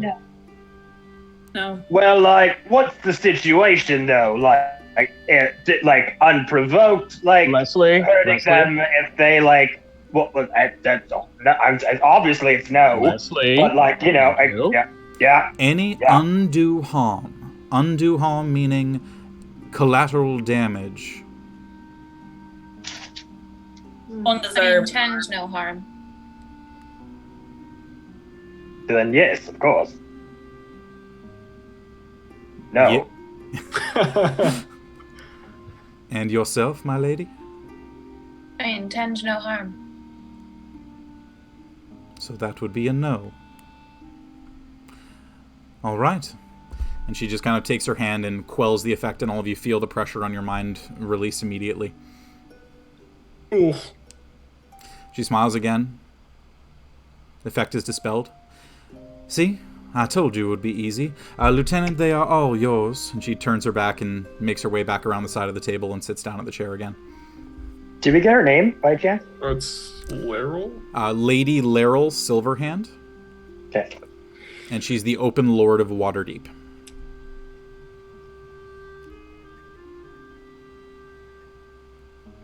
And current leader of the Lord's Alliance. So open what? Open Right. Lord of Waterdeep. Essentially the public face of the government. You can think like Prime Minister, President kind of thing. And the Open Lord is different than the leader of the Alliance. She's both. So- right, but those two titles are Yes, the different. titles are different. Yeah. Okay. Uh-oh, military and government mixing. Are they often the same person? Do we know? Usually they tend to be. Okay. I would say you specifically would know that the previous Open Lord was also the leader of the Lord's Alliance. He was Lord Neverender, but he was relieved of duty about 15 years prior in a series of attacks made by a group that became known as the Cult of the Dragon. Oh. That doesn't kind of a sound throwback ominous. to what Kevin might know there. Nice. Hey, real quick, I just want to do a shout out to Ray and his group who just rated us on Twitch. Thank you so much for coming out, guys. Oh yeah, thanks guys.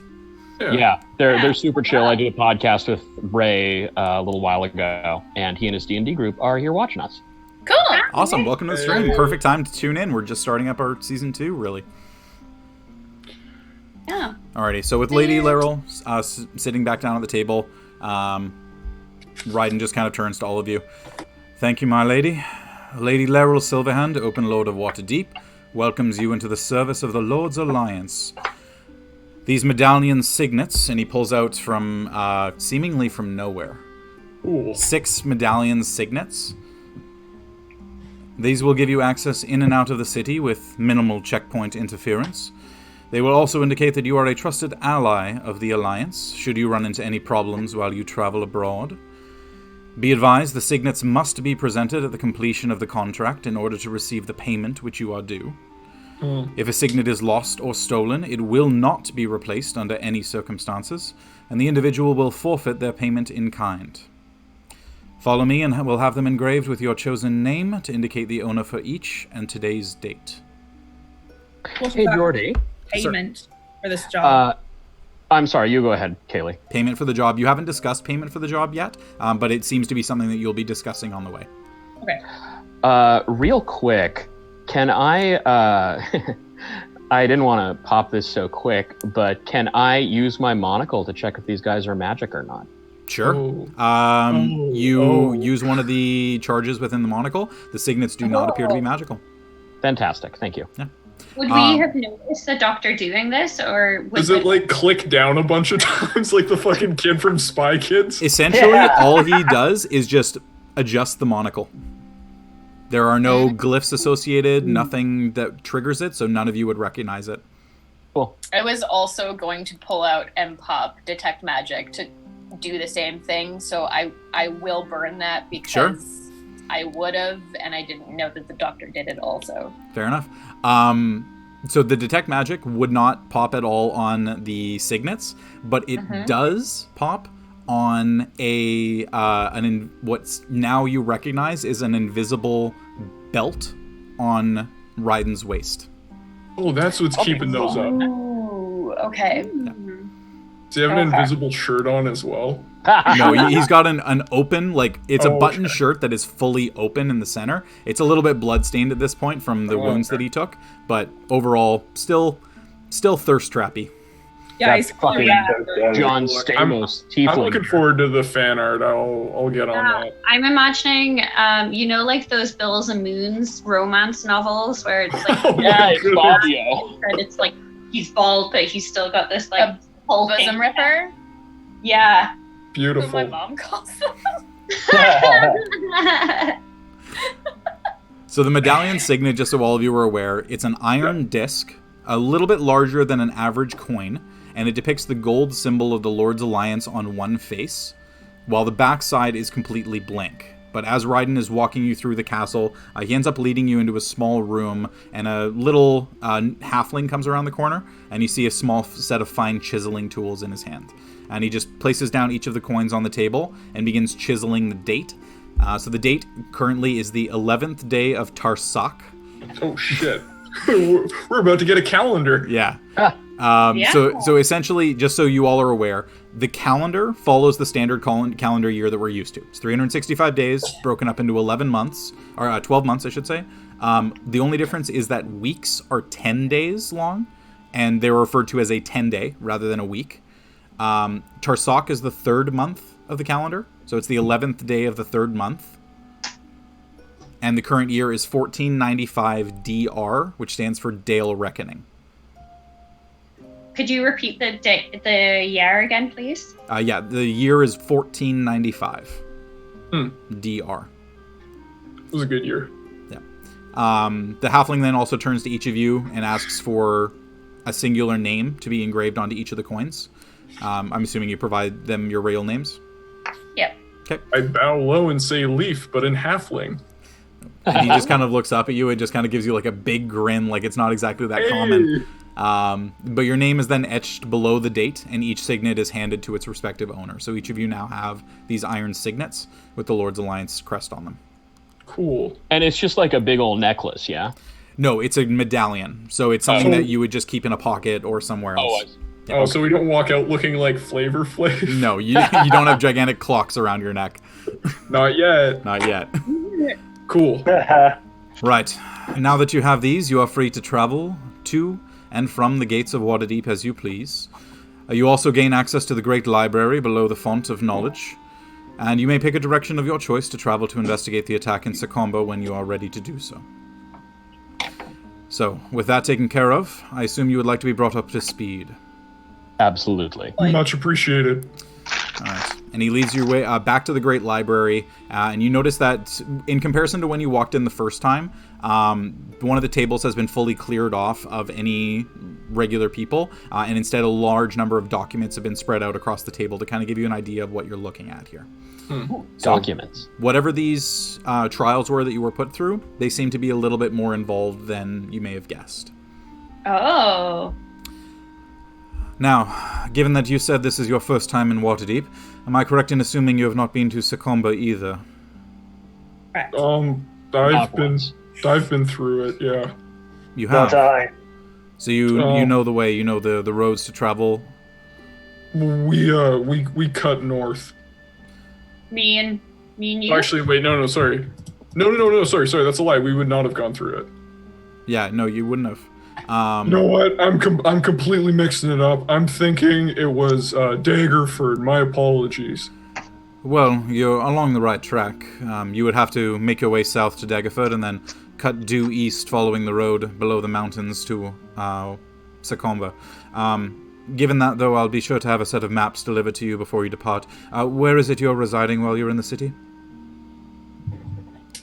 We're at the Unicorn Horn. The Unicorn's... Oh, perfect. It's a nice quiet spot. All right. Yep, I will have those delivered to you this evening. And now, from what I've been told by our forces on site, the soldiers and citizens who survived the attack said that these creatures are not to be taken lightly, hence my rather heavy-handed approach with each of you earlier, which I do apologize for. Their forms and abilities were the things of nightmares, and we've had to bolster our regular troops to ensure that the citizens feel at ease in their own city. The locals kept calling them spawns of hell, and our forces seem to think that is a worryingly accurate description. The one person we haven't been able to speak to is the so-called Sage of Sakomba, a man named Amelior Amanitas. He has alluded that he may know more about what these creatures are, but has refused to speak to any of the Alliance troops, switching to speak only to Lady Silverhand herself. In person. Sorry, he was the state of Sakomba? Amelior Amanitas. Yeah, the same guy who was on the... Same guy on the bounty board, yeah. Ooh. Of course, she has refused to travel to the city so soon after the attack, so perhaps you might have some better luck with him than my troops are. He's been recovered. He's still there after the attacks. He wasn't lost or anything like that. No, he's been locked up in this tower. From what I've been told, he's a bit odd. Apparently, he spends most of his time secluded in a self-constructed tower, babbling about the arcane, surrounded by multicolored cats.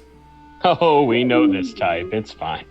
We've dealt with cats before. We're very good at these kinds of I'd jobs. say we're almost cat people at this point.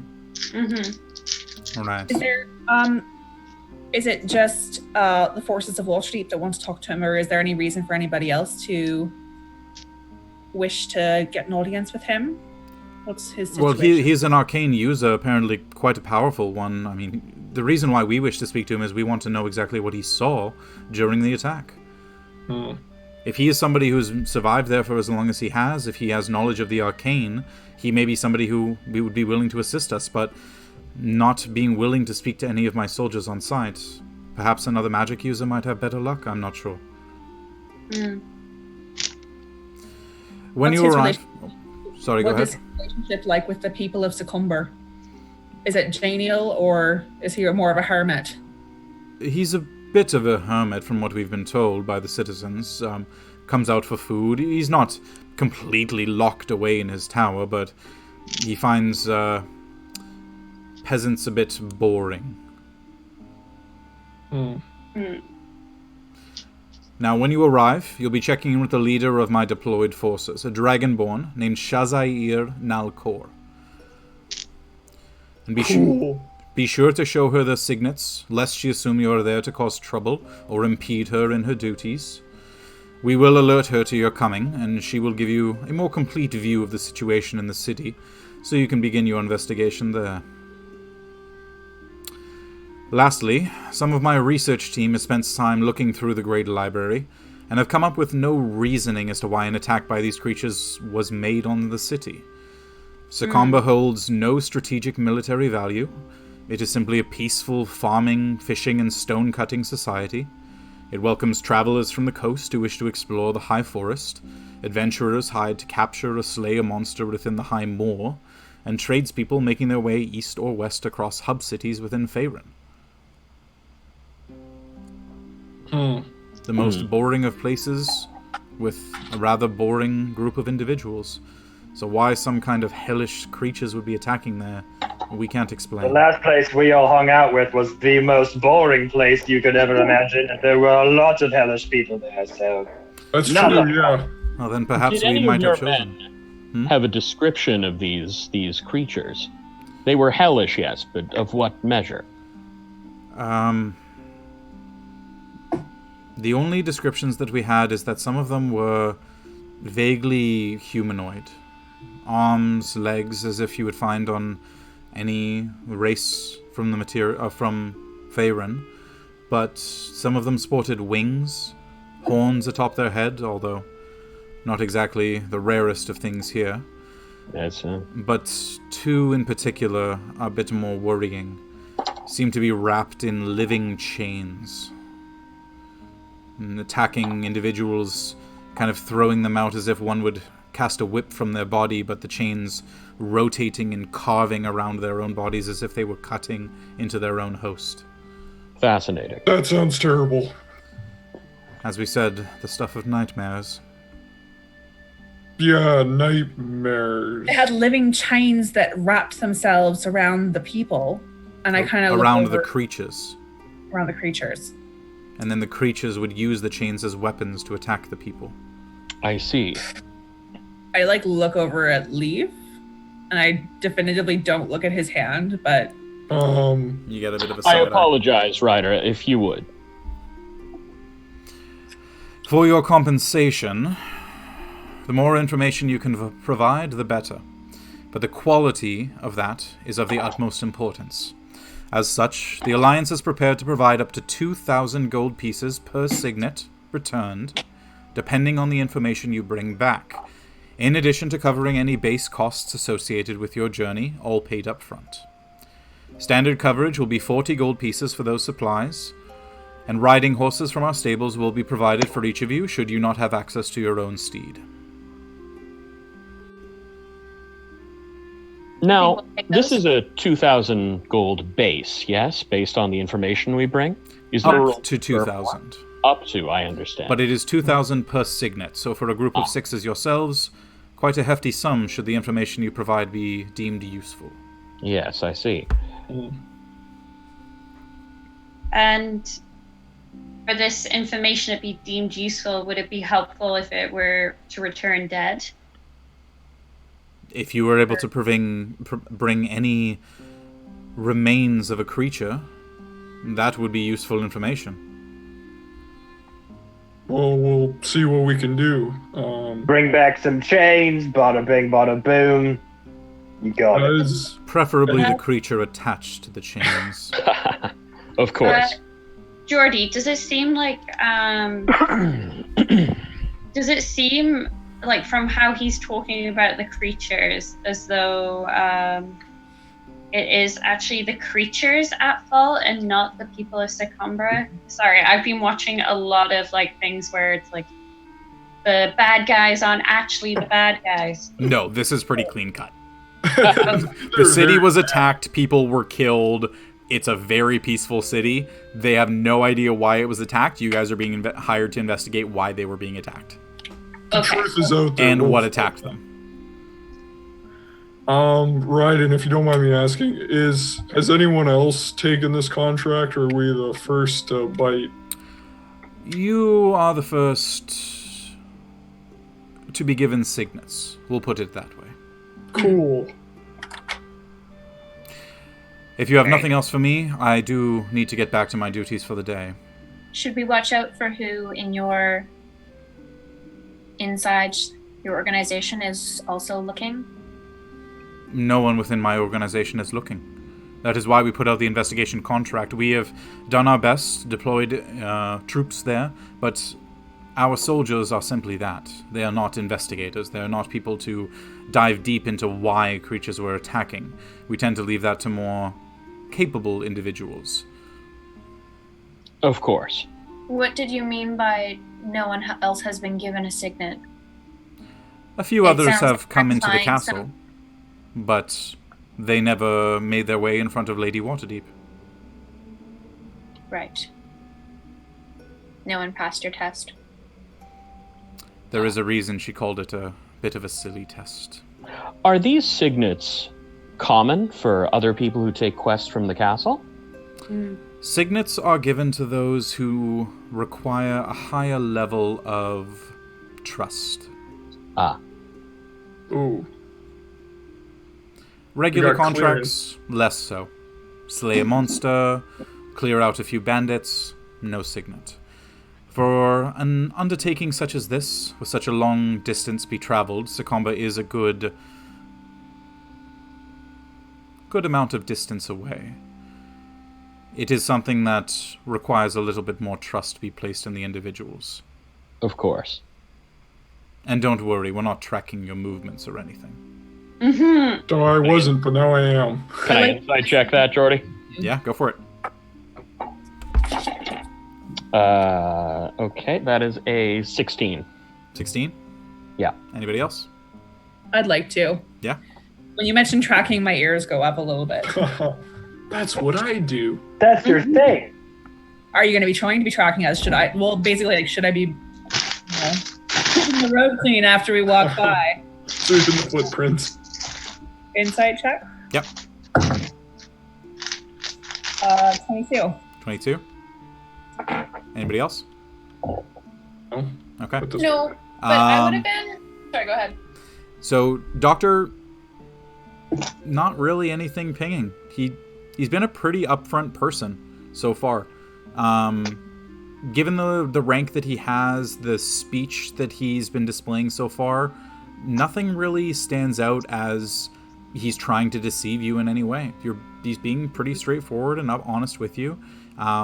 You're not individuals that he's going to disclose every single thing to by any stretch of the imagination, but a pointed question and a joking response such as that, you can take at face value. And Elethe, you kind of feel the same. Okay. Cool. As we were moving through the castle, Aluura would have been keeping my eye out for anyone who is working there, to take a look to see if they look like upset or mistreated or etc. etc. Like, yeah, just any of the people walking around. The nice part about this, really, for the most part, is everyone in Waterdeep that you've seen, the vast majority at least, are pretty happy. It's a thriving city. It's a very densely populated area. Coin is plentiful. Food and drink are plentiful. A job within the castle is a very sought after position. There's a reason you have to go through so many stages to become a guard within Waterdeep. Everyone seems to be quite pleasant, quite happy. Barovia's got us fucked up, Jordy. I know. You got that PTSD. All right. So he walks back out to the Great Hall, escorts you back out into the courtyard, and allows you to continue on your way outside of the castle, signets in hand. Any requirements that you have, you're provided 40 gold pieces by a treasurer from within the castle. So each of you get 40 gold right up front. So that would cover any expenses that you might have. And then the horses, you did tell them that you were staying in the Unicorn's Horn. So there will be maps that will be delivered there for the route to Secomber, as well as horses prepared for the following morning. And that way you can leave at your leisure. Wonderful. Cool. Are we back near the horn then? We'll say you guys are just leaving the castle at this point, but this is going to be where we're going to go ahead and take our break with that part wrapping up. So we're going to give ourselves a little bit of chance to grab some water, rest up a little, and rest our voices, and then we'll come back to the table. But most importantly, it's giveaway time. Yeah. So I'm going to go ahead and load up Nightbot here, and that will trigger our giveaway to start. We're going to go ahead and get everybody in on this one. We're going to go with a keyword. Now, can any of you guess what the keyword is going to be? Jackal. It's a cool keyword. Monk. Candy cane. Tiefling. The keyword Monster mash. is Monk. thirsty. Ooh, I'll take that. Oh, Jordy. So How many Y's on that, Jordy? I'll wait on that one. I'll tell you guys when it's ready to go. So for everybody in the chat at the moment, we're going to go ahead and start the giveaway now. Oh, nope. I won. All right. So you're good. You can go ahead and key that in at any point, the keyword being thirsty. And so that will be for your choice. We've got 2 sets of dice, either like a really nice turquoise and purple with gold numbering, or a very, very cool, I personally love these ones, like a silver and slate gray with orange, and then very nice bright white lettering on that. So we'll do that giveaway after we get back from our break. Give us about 10 minutes or so, and then we'll come back. We'll run that. Beautiful. And in the meantime, enjoy the music. Cool. Bye. Bye.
we are back. Hello, everybody. Welcome back. Thank you for sticking around through the break. Hope you enjoy some of the nice, slow, soothed jazz. So we ran our giveaway over the break. Everybody who typed in thirsty in the chat, able to be qualified for that. And we're going to go ahead and roll it. And here we go. Nightbot, announce the winner. And the winner is Hestia_Games. Congratulations to you. Following us since 3 days ago. So wow, congratulations. Joining in for your first stream. It pays off. Does pay off. You get a free thing. So we're going to go ahead and message you. We'll get your details for that. You'll get your choice of one of the 2 dice sets, and then we'll get your information. We'll get you shipped out with those. And then that'll probably go out by the end of this week, so you should hopefully have it within about a week or so, depending on post, of course. Thanks for all support, everyone. We really appreciate it. We do appreciate it. They mentioned in the beginning of the chat that this was their first week watching us live, so thanks for giving us a check out. Yeah, thank you for checking out. We promise there will be more hot tieflings. More bare-chested NPCs. More bare-chested NPCs. Yes. Oh, yeah. We want some beeflings. More beeflings. Oh, Jesus. And on that bombshell. All right. Some beeflings. So, getting back into things. So you have now left the Castle Waterdeep. You have the ability to travel anywhere that you would like within Waterdeep. You'll have the horses delivered to you the following day for you to be able to set out. You've been given a little bit of coin for any extra pieces that you wanted to buy yourselves, things like rations. You did get an understanding that the journey to Secomber is quite a lengthy one. Based on what he told you, it would take roughly 10 days of slow travel, 6 days of like a regular travel pace, or about 5 days if you were really just trying to get there as quick as you could, pushing hard, long days. It's give or take 270, 280 miles from Waterdeep. Okay. What kind of terrain is it, Jordy? Most of it is very well used roads because you're heading south from Waterdeep down towards Daggerford, and then once you cut east off of the main trail, it still is a fairly heavily used path. It's something that a lot of caravans go through. A lot of traveling merchants bring their wares along. So it's a very clearly defined path. There are rest stops at certain areas along the way. So somewhere that you would imagine is a relatively decent travel. Okay. I mean, is it mountainous? Is this... It's a little bit hilly when you head about halfway between Daggerford and Secomber. It starts to get a little on the hillier side because you're kind of at the base of a set of fairly large mountains. But beyond that, it's a regular traveling road. It's something that's designed to be traveled by everybody who's in a single cart with their wares and a single horse, to individuals pushing hard on horseback loaded up with weapons. Cool. So, to the group, specifically to Aluura and Elethe, I'll say I've looked into some options for you to relieve you of some weight, if you understand my meaning. Wink. Yes. Leif's reading this at face value, just going, wow, the doctor's a real jerk. Would you like to head over there now? Yeah, we can do that now. Great. Very good. The rest of you are, of course, more than welcome to join. Where is it that you are going, Doctor? We're going back into the trades wards. It's not too far from where we're staying, I assume, Jordy? Hi? Which? Where we're going isn't too far from where we're staying, right? No, it's a couple blocks away. A couple blocks. You're more than welcome to join us. If so, I ask that you just trust my intentions on this. Ooh, this sounds fun. Can I I'm insight check involved. the I'm doctor? down. You can if you'd like What do to. you mean by that? Well, so an insight check isn't like, what did he mean by that? It's a yes or no question, right? Yeah. Like, lying. Gotta trust him. I'm very curious. I'd quite like to come along. Just By all sounds like means. fun. Just don't make a scene.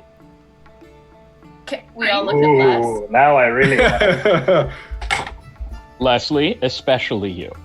Leif regrets not Hey, preparing. I've got a very respectable coat on now. Things are different, Mhm. okay? That's Friend good. privileges are on the line, Leslie. All right, shall we roll? Yes, let's. Yeah. All right, so the 6 of you start to make your way through the streets. Cool. You pass I will by a take few them. different places. and eventually around the corner from the Unicorn's Horn. And where would you take them to? I will take them to the bowels of the earth. Okay. So you kind of pass by the Unicorn's Horn, which is a fairly upstanding establishment. You know, nice exterior, decent amount of travel in and out, a lot of nice rooms. And as you kind of pull up to the bowels of the earth, you see a building with a very badly scratched sign. Essentially, you just see BWLS with the O and the E has kind of been scratched off, and then of the RTH, so the E and the A are both gone. The door is hanging off of its hinges a little, and the doctor just very confidently walking directly inside, and all of you are kind of looking at each other, not entirely sure what to think of this one, but you follow him inside? Yep, easy. Aluura doesn't really even hesitate. So you walk inside, and it's a one-story building. Very gloomy. Kind of 4 or 5 broken tables, a couple of stools, missing legs, 1 or 2 people sitting at the tables, just kind of face down on the table. One looks like he's passed out with a half-empty ale mug in his hand still. And then you see an individual standing behind the bar who is a rather decent-looking elf. Not super well dressed or in any way, but just kind of a decent look to him. Looks like he could maybe use a bit of a wash. Doctor, you get a bit of wide eyes, and you know exactly who this is. There he is. There's my guy. How are we, Aaron? It's been some time since I've seen you. Doing pretty well, Doctor. Thank you. Who do you have in tow today? These are the ones I told you about. We have some things we'd like to get rid of. You have the intrigue. Understood. Is it just you heading down, or will they be accompanying you? Who's got stuff to move? Elethe, Aluura, I know you two do.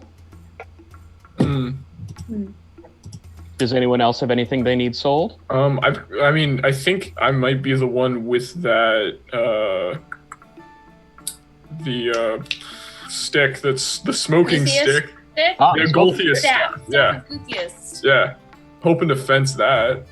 Okay, yeah. Leif, why don't you come on down? This sounds fun. So Les and I will stay up here. If you'd like. If you don't have anything to sell, there might not be a reason for you to join us. Is trade an option at this establishment? We are a brokerage. You have an item you wish to sell, we find you a way to do that.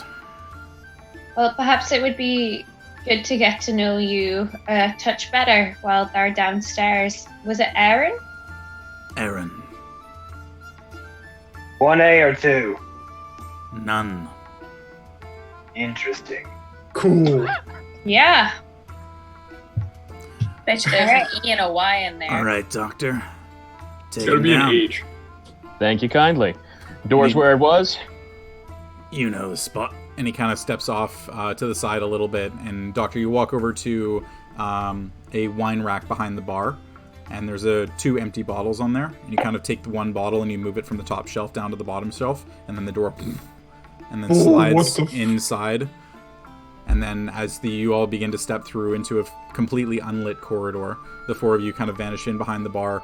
Aaron makes his way back around the bar and moves the bottle from the bottom shelf back up to the top, and the door and recloses. And you find yourselves in an unlit corridor, and then lights begin to light the way. Good 15 or so feet down a single staircase, and then a hard turn to the left. And you see that in stark comparison to the drab, dreary upstairs, a couple of very spaced out tables. Down here is a rather bustling establishment.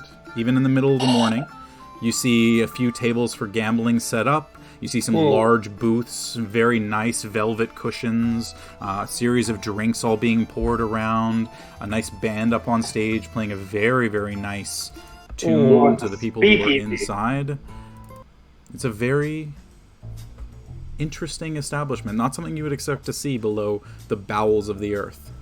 And Doctor, confidently striding forward, you recognize a few familiar faces. You get a couple of nods and a few quizzical looks from some of the bartenders and a couple of the people running the games at the tables. And then in particular, of course, you notice the familiar half-orc in the corner. Ah, Zurazal, good to see you.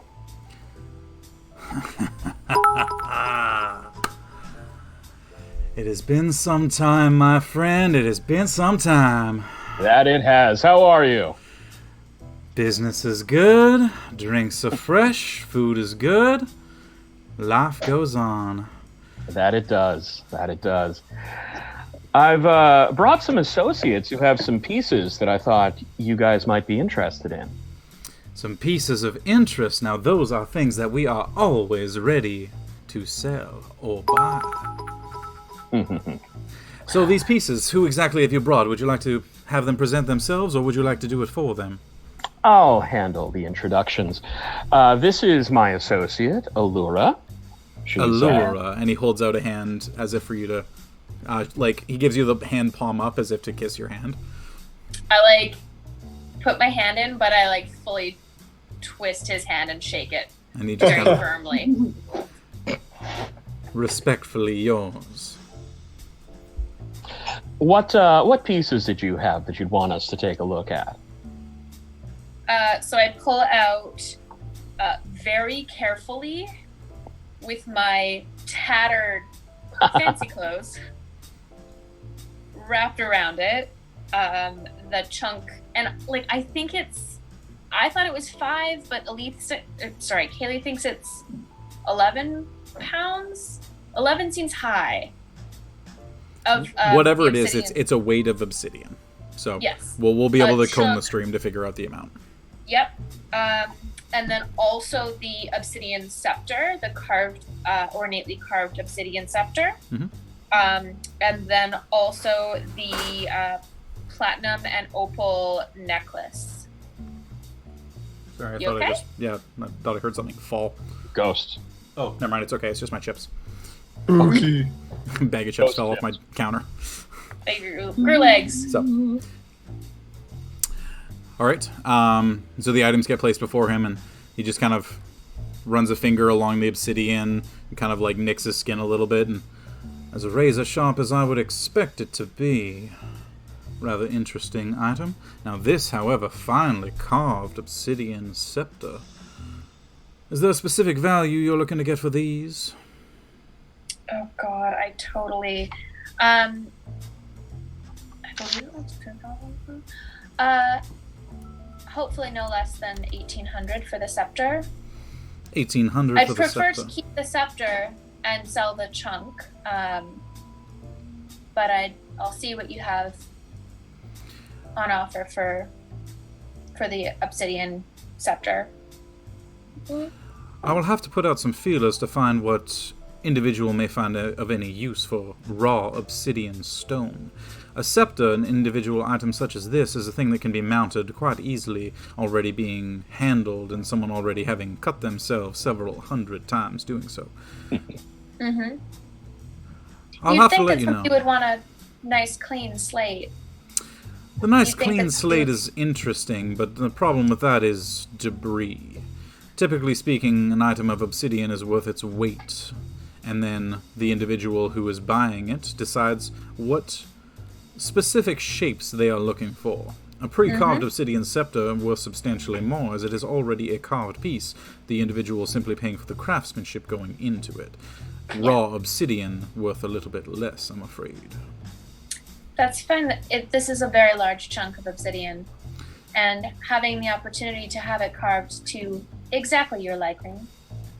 Well, not to my has its liking, advantages.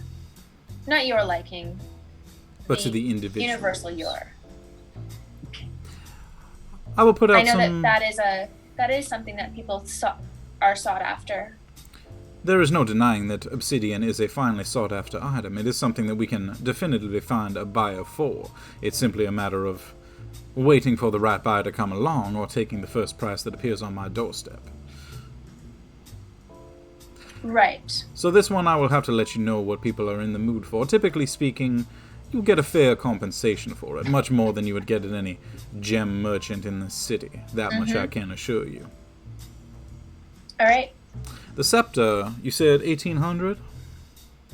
At a minimum. At a minimum. And he kind of takes the scepter and lifts it up, and it's a bit of a weighty piece, and kind of just holding it very delicately in his hands and kind of starting to twirl it a little bit and placing it back down on the table. Now for the scepter, given that you are clearly such good friends with my associate, the doctor,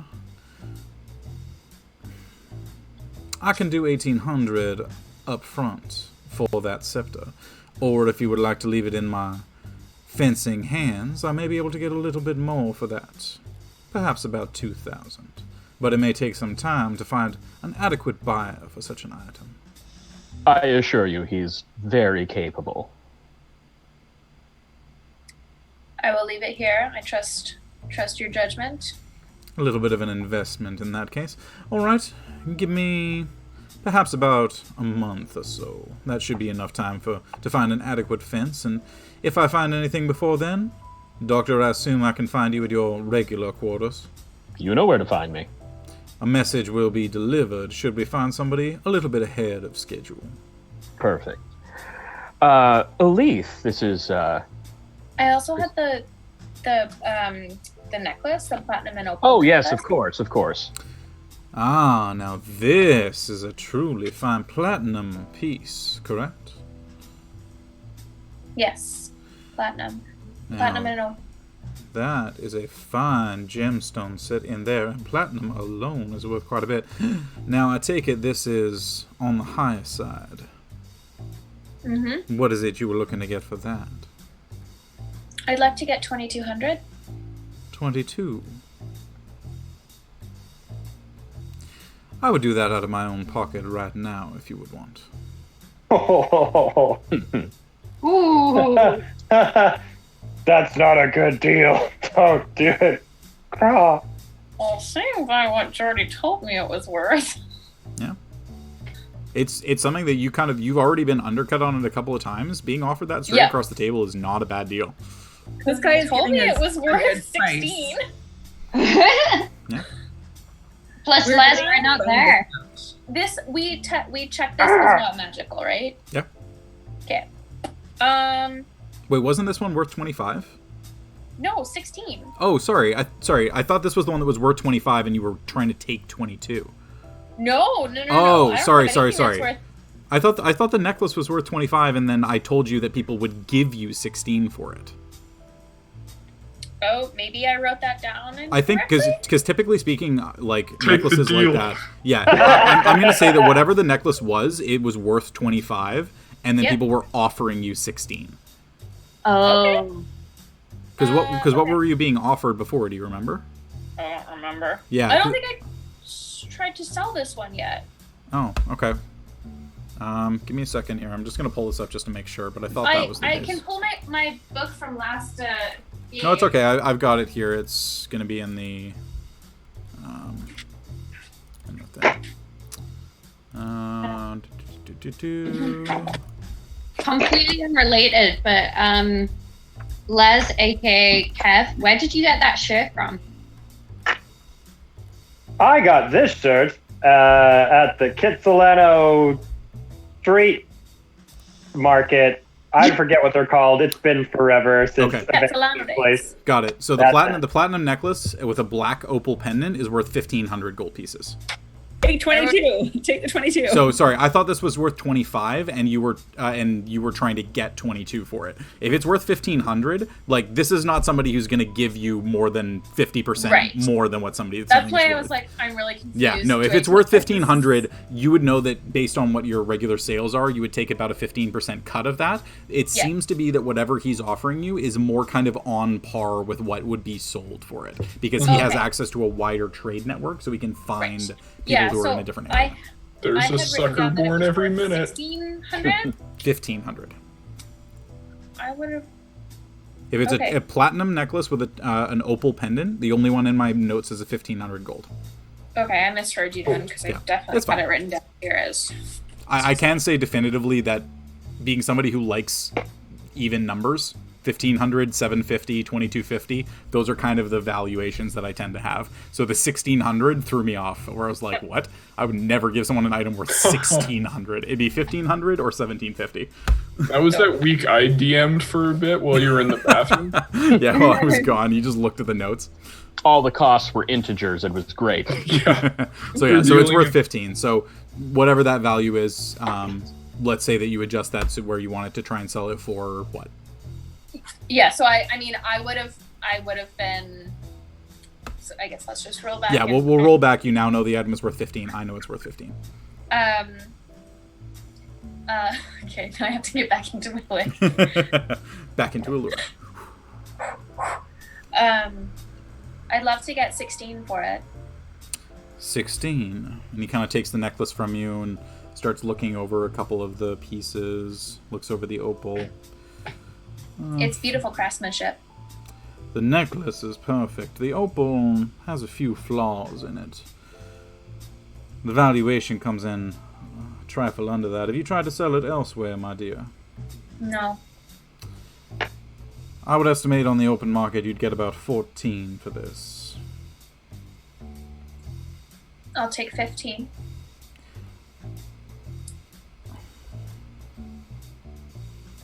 And Azurazal kind of looks over at you, Doctor, as if to give like a, should I do you a favor?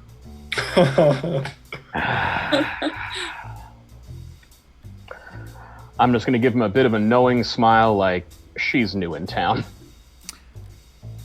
14, my dear. It is an average price for such a beautiful item, but a few of the flaws within the opal, and the fact that I will have to take some time finding somebody to resell this to, a 10% cut is normal. A less than 10% cut, I'm doing you a favor. You said prior that the platinum was worth that just in the weight. No, the platinum is worth less. The opal and the craftsmanship that go into it is what makes it worth substantially more. But you said that it was worth that already in platinum. You said earlier, didn't you? Maybe I misheard you. Maybe Are you thinking back to the previous one? Yeah, I think you're thinking back to the previous one.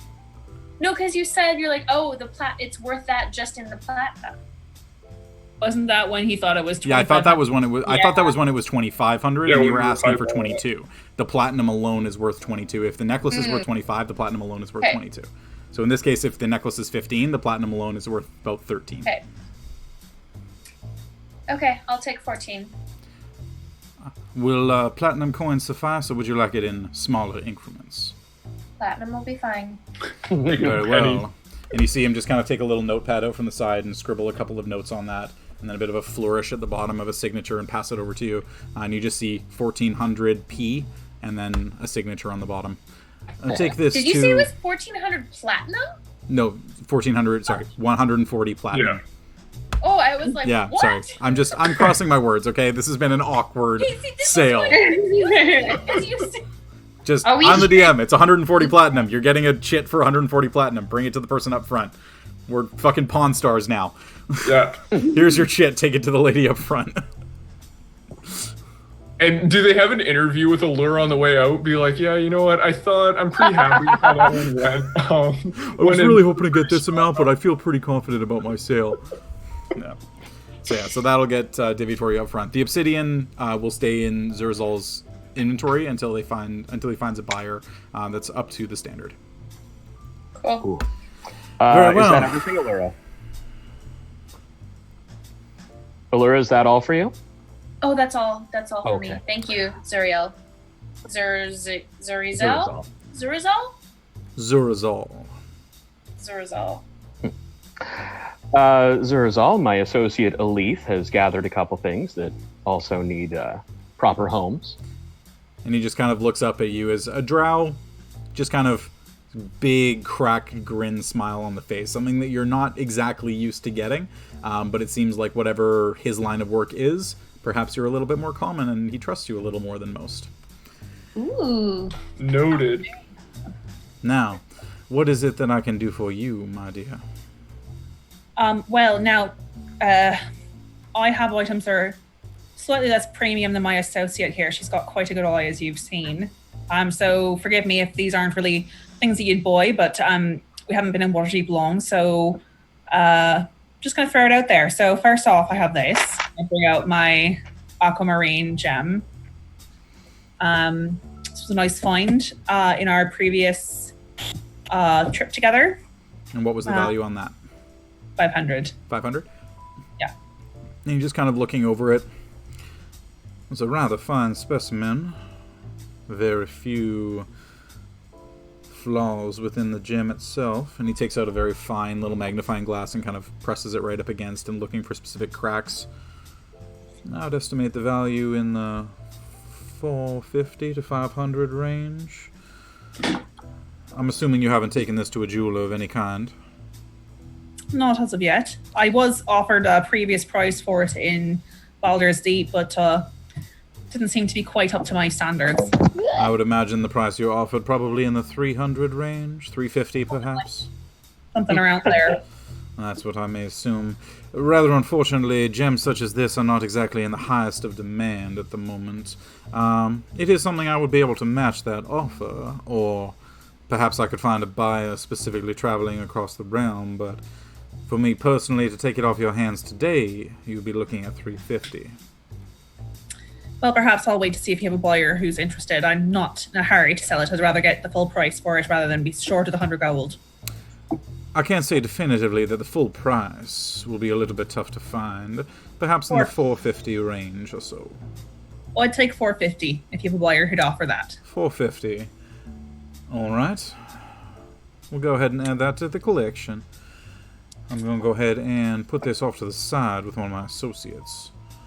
Marks. And you see this a younger gnome come over and just kind of scurry between the tables and take the gem off the table and kind of fold it up into a really nice white satin piece, and then take it off to the side and kind of start appraising it and listing it on the... I know that you're a associate of our friend here, Doctor, but do we have any kind of assurance or contract that we have with you to say that we've left our valued items in your possession? Will you have access to my club, my dear?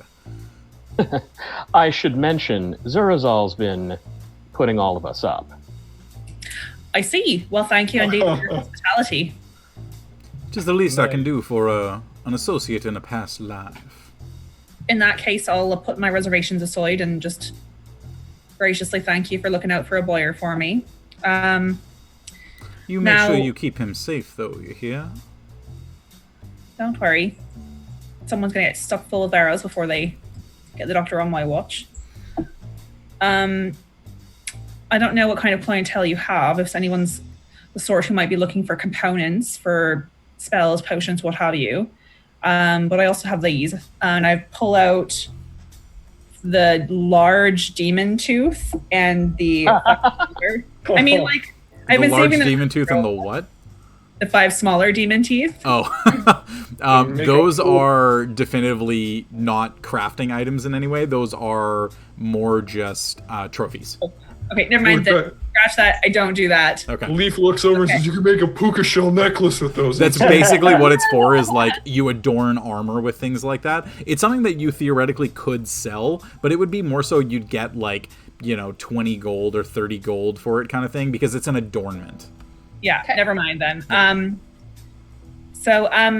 I do have another piece, but I'm hoping to find something similar but with different properties.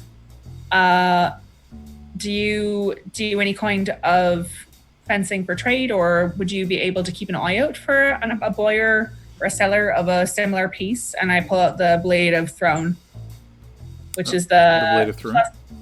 Yes, Throne. The +1 short sword that, when unsheathed, sheds light, and you can cast Crusader's Mantle with it. Do you have any documentation as to what exactly this blade does? Yes. We have it in the book, right? Yeah, we have it in the book. So I'll pull out the book and show him. We just kind of have the thing. I have the bag of holding, so the book's in there. Okay. And he just kind of takes the pages from you and... Really? It's a very interesting properties and effects, but as you can see, and I sort of just pull my head back a little bit, extra light is not something I'm really looking for. No, I do understand. That is exactly the opposite of what an individual such as yourself is looking to do. Exactly. There may be an arrangement that can be made. I, of course, do not keep any items on hand myself for such as this, but if an individual were to come through looking to exchange an item, there may be a trade that can be worked out. What is it exactly you're looking for? Something similar form factor, just slightly different attributes? Exactly. I'd like another short sword or a rapier, perhaps. A lighter blade for myself. Ideally, magical damage of some kind. Some kind of properties like that, and something that could be useful along with the type of attack style that I have. And what type of attack style is that, my dear? Well, when I get up into close-up scraps, as they might say, I'm not necessarily looking to be revealing my position. Although I'm not against any kind of damage that does cast light necessarily, fire damage, lightning damage, anything like that, I would go for. But my preference is for a more subtle but potent effect.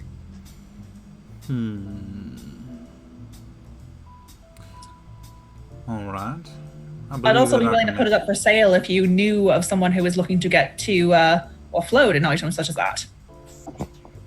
And I could just buy the item from you from your other seller and offer this up to any other parties. And he just kind of looks over his shoulder a little bit, and you see him kind of regarding what looks like just kind of a fairly blank wall, and then kind of like twists a monocle into his eye, and then looks at it a little bit closer. Does the monocle look like the one that's on the doctor? Similar make, but it's got a slightly different tint. It's got kind of like almost a slate gray tint to it. It looks like if you were looking through it, you would essentially be looking through like a dusty monocle, but he appears to just be looking through it as if there was no issues whatsoever. Well, I do have one thing on hand that I could perhaps make a trade for. I'm not sure if it's exactly up to the quality of this item here, but we do have a rather venomous dagger, if you were interested in something such as that. Interesting. I'd be interested in seeing the piece. Chumley.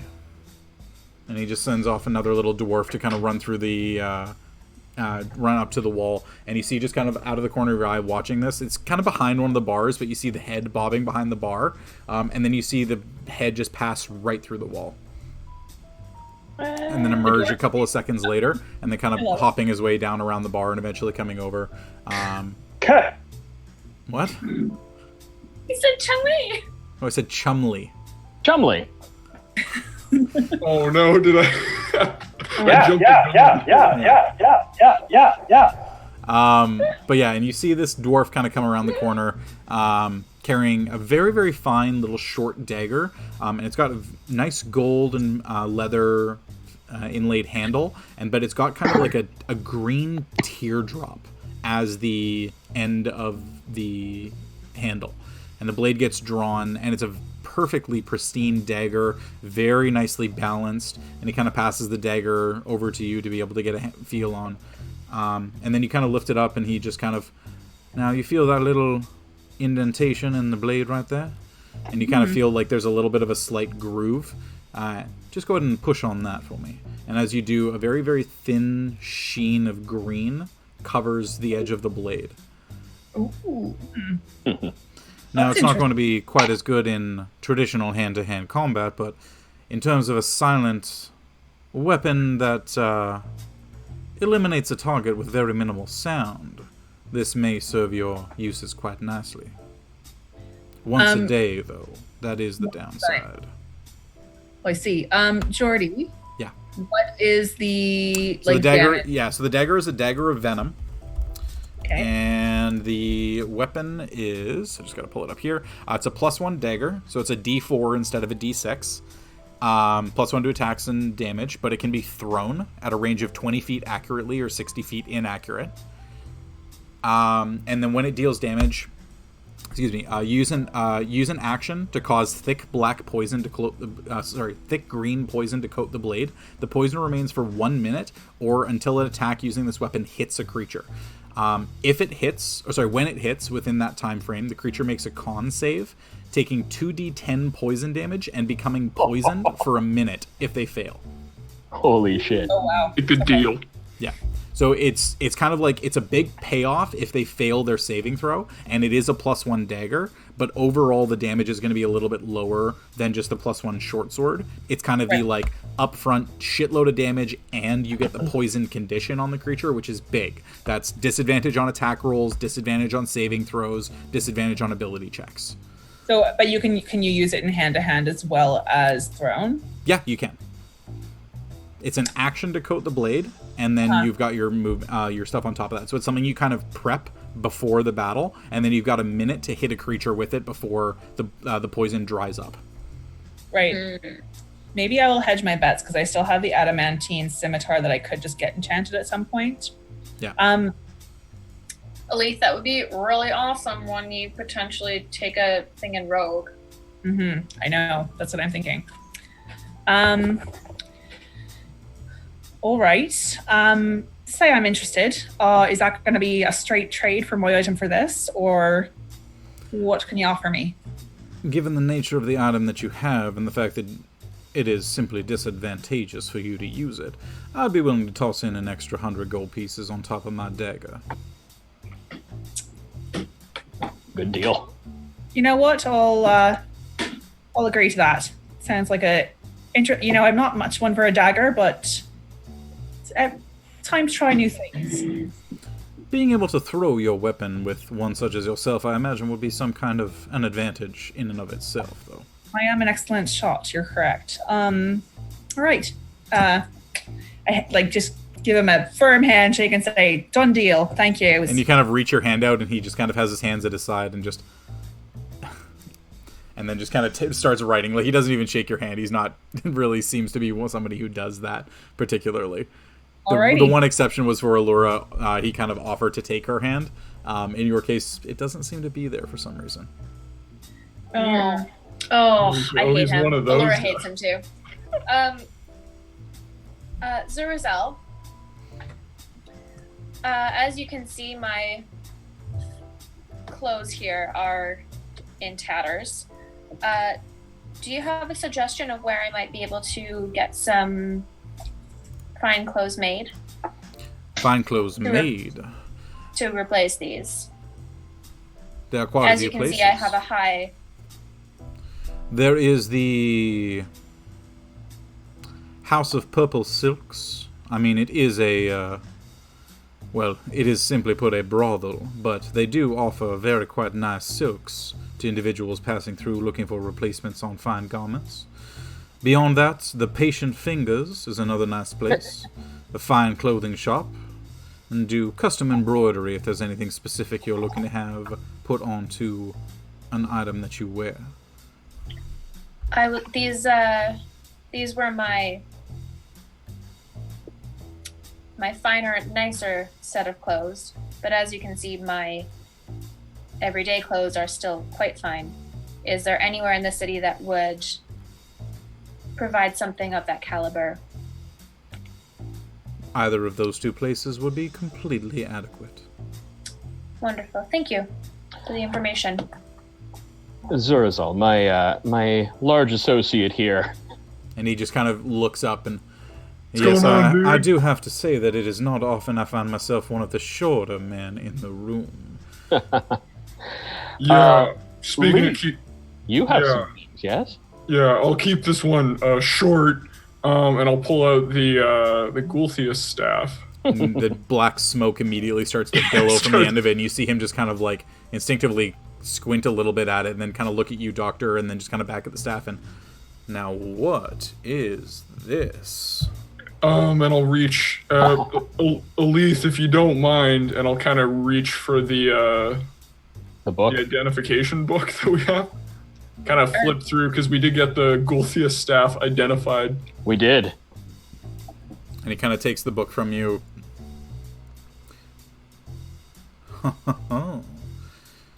Now that is quite an item. Were you looking for coin or trade? I'm looking for coin. Though, out of curiosity, what do you have for trade for it? The trade would not come from my personal stores, but Of course. given the nature of the item and the abilities it possesses, a trade would be entirely doable, given enough time and enough interest from parties coming through our city. Right now, up front, if you are simply looking for coin, that would be 500 platinum.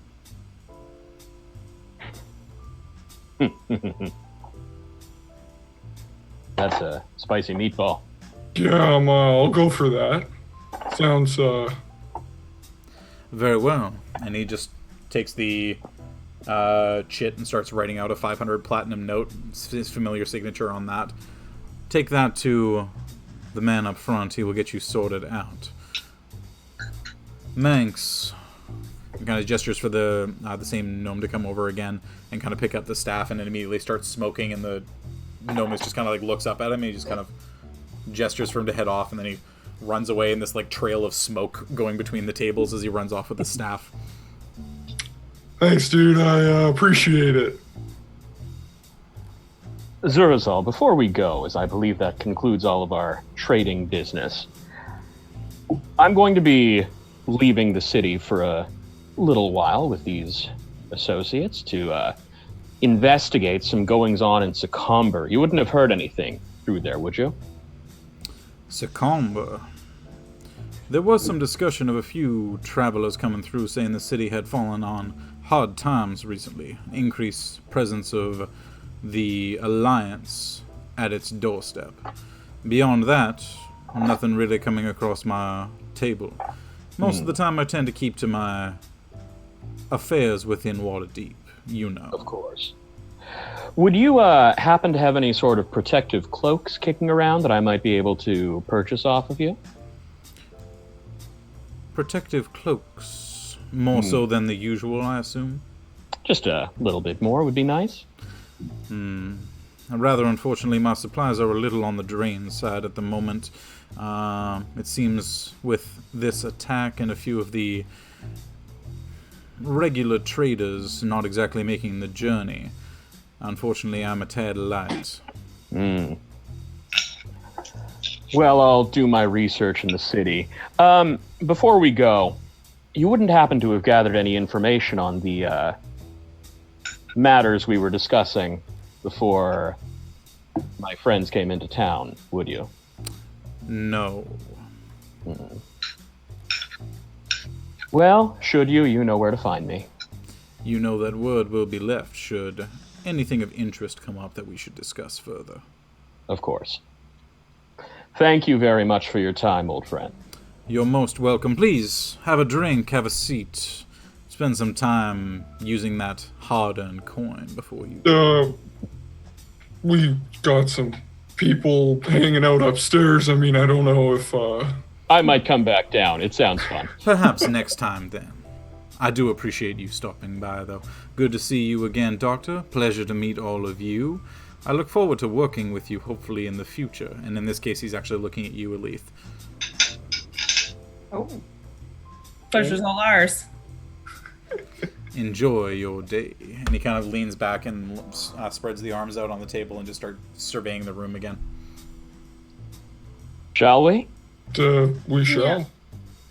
All right, so you trade in your chits. You're paid out in platinum coins. So Leif given 500 platinum pieces. 5,000 gold. Yeah, let me just add that one in real quick. Well, okay. I have some property you might be interested in. We'll Back in Barovia. I guess we'll get to the surface, right? Yeah. Yeah, you would get upstairs and you would have seen Hope and Les trying to have a conversation with Aaron and not getting very far. As we were walking up the stairs, I would have palmed the doctor 2 of the platinum gold or the platinum pieces and thanking him. Thank you for organizing all that. My pleasure. He's an old friend, and he means very well. So I guess when we get to, sort of above ground, so yeah, you know, just so everyone knows, I mean, now that staff wasn't really mine, I was kind of holding on to it. So I'll just kind of start splitting up 5,000 gold amongst 6 people. So I think that works out to about 833 gold each. Holy shit. Yeah, okay. So yeah, and I'll pass that around to the group. 833, you said? Yeah, roughly. Say that again. We passing around 833 gold pieces each. Yeah, and you're left with 3 left over. Yeah, and I'll give that to the doctor. Plus 3, you said? Yeah. Thank you kindly. Appreciate the connection. I mean, you know, we kind of took care of that one together, so I think it's the least I could do. Well, so long as we're going to be in Waterdeep, I have friends here that may be of assistance to us. Is this the city you've spent much time in before, Doctor? It seems like you have lots of connections. I've spent a fair bit of time here, you might say. It serves you well. Us as well. Thank you for sharing your resources with us. Well, we have a journey to do, and we've been on journeys together, so it only stands to benefit all of us. So, Aluura, did you want to find that clothes shop? And we should probably get some hardtack, some rations for the road as well before we leave out. I mean, I can do some hunting for us, but best to have some. How much do you think rations will cost? I can pass gold if somebody wants to pick that up along with their own. I will. Jordy. Yeah. Armor stores. There are armor stores kicking around, yeah? Yeah, there's a couple of them. Cool. I would like to go to one of those. Sure. I will do that with you. Awesome. Cool. Rations, just so everyone's aware, is 5 silver pieces per day. And you can typically take up to 14 days worth of rations. So total cost would be 7 gold pieces to be fully stocked. Okay. Cool. Can I... Who's going to go get rations? Can I give gold to whoever's going to go get rations? I can run off and do that right now. Okay. Yeah, I'll go with Leif. No. You said it was 5 gold pieces? 7. 7. Cool. Okay. Sweet. I'm gonna jog off and start a oven right now. I should mention, everyone, you've met Zurazal. He is our benefactor in the city. So we have people looking out for us. I was curious as to whether or not we were being tailed by the local government, and his people will make sure we're safe. Thank you for that connection as well. That's appreciated. I don't feel the most trustworthy around our other benefactor. And I'll kind of like flip out the signet. Right. Our speedy friend. Yeah, and his benefactor. Yes, our sexy, sexy friend. I agree. I mean, no serious misgivings as of yet, but I'm not one to necessarily trust organized organizations until they give me a reason to. So I think it's good to keep our eyes open. The city seems too happy. Given my history with Zurazal and Aaron and the group, we're in good hands. Good to hear. Appreciated. If you all don't mind, I'd like to go get my clothes replaced. Certainly. Go for it. Doctor, Go nuts. we can go to find armor. Just store. something to give me a little bit more oomph. Yeah, absolutely.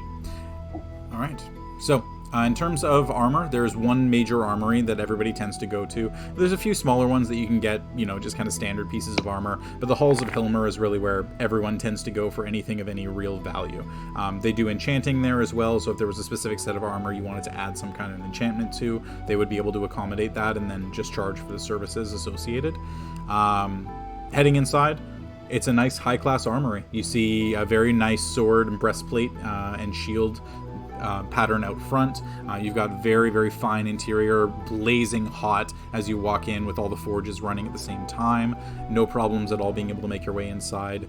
And there are a few people standing behind the counter, one or two people kind of browsing through different racks of armor. You see that there are proudly 2 items currently on display. They're of a special note. One is a set of half-plate armor that is labeled as Mithril half-plate. Oh. And the second one is a full plate mail of acid resist. Huh. Oh. Yeah, so not items in particular for you, but something that may be of interest to those within the party, but the pricing on them is quite substantial.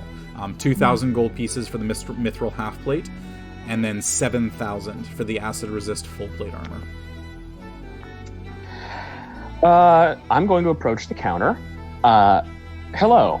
I'm looking at getting some pieces enchanted, or perhaps you have some more lighter armor or cloaks you could show me. Yeah, a couple of dwarves all behind the counter just come up and, right, yeah, we can get you sorted out. Things that enchanted, what, particularly a cloak? Yes, and I'm going to present my, like, super nice maroon cloak from Barovia. Right, looking at some kind of protection to this, I'm assuming? That's right. And he just kind of turns around and looks at the rest of the dwarves, and they all just kind of look at each other, and they're, like, holding hammers and iron, and then look at, like, the really nice cloak material, and go, sorry, friend, I think you might have brought this to the wrong shop. We can enchant armor pieces, but specifically cloaks, you get a little bit burned on our fingers. You might want to head somewhere a little bit different for something like this. Given somewhere in the city, it's actually a bit tough to say.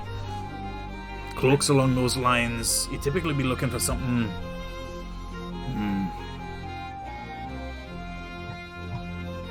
Something more magical in nature, you would say. Something more magical, but specifically enchanting a cloak itself, that's more so done by mages, by places in different cities. Waterdeep has a couple of those, but they're typically locked up in the castle somewhere for you to go to. How about this studded leather, then? Studded leather is something we can definitely work with. Just looking to make it a little bit more hardy, or looking to add some kind of resistance of a kind? Just a bit hardier would be nice. Bit hardier. I'm also interested in leather. I have mine here, but if you have something that's a little more protective, I'm interested in that as well. Absolutely. Alright, I can do that. It's going to be taking a little bit of time. Given the cost associated with it, probably in the realm of 200 days per person. We'll have to take a look into this one and see what we can do for you. Alright. Do you have anything in stock right now we could take a look at? 2 major items are the ones that are up front. Those are the ones that we just finished our big crafting sessions on. Quite nice pieces. Unfortunately, both of the people who put deposits on them haven't come in the better part of 3 months, so they go up front to be sold to anybody who coming through the door. Of course. If we could refer you to interested parties, is there any kind of like referral discount you could do for us for the items that we're interested in? He kind of turns around and you see all of the forges going at the same time, everybody working their asses off. Sorry, dear, there ain't no discounts to be attributed anywhere in here. Fair enough, just thought I'd ask. No, it's fair, I understand. People coming through Waterdeep, maybe not familiar exactly with how well known we are. That's correct. I'm new to the city. Anything a little less fancy kicking around? As you can see, my friend and I are not particularly plate folk. Well, I mean, beyond what you already have on you, there's not exactly much that we can do. Any set of standard armor, we got racks of it in the back. You're looking for leather, studded, hide. Those can all be provided for a nominal fee. It's more so the things that are a little bit better than the regular. Those are the ones that are truly more tough to find. Of course. Well, my apologies. More along the aesthetic line of things, but could you customize a dye job and engraving on the leather at all? Sure, we can manage that. All right. I'd be interested then. I don't know how long it would take for you to finish a job like that with the enchantment as well.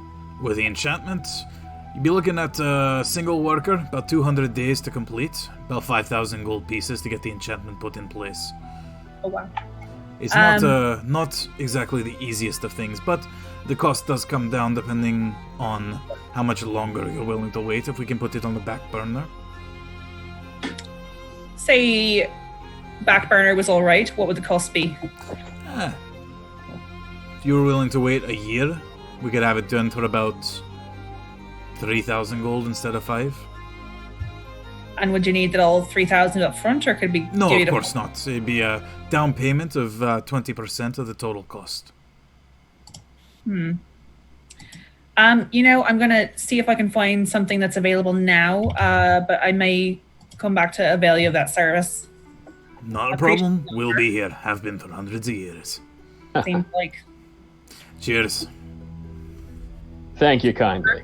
That's the same for you? Yes. I'll see if I can't find those mages he spoke of. Sounds good. And he just kind of turns around and heads back to start hammering on a set of armor again, just working out a couple of the buffs and kinks and a rather nice set of chainmail. Cool. All right. Should we tell Hope and what's his name? Larry? Lawrence. Lawrence, that's the one, the fish one. Anyway, should we tell them about this fancy armor?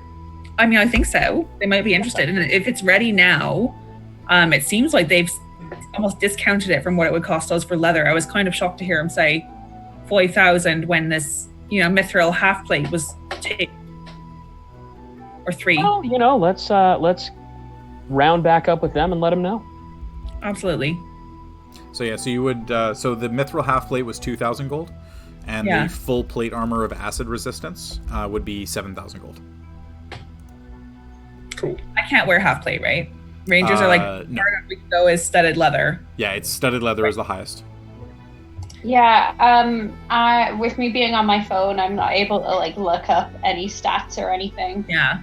Yeah, it's something where you can discuss it. I mean, I'm assuming right now nobody has 7,000 gold to put on a plate of armor anyway. Well, I almost did.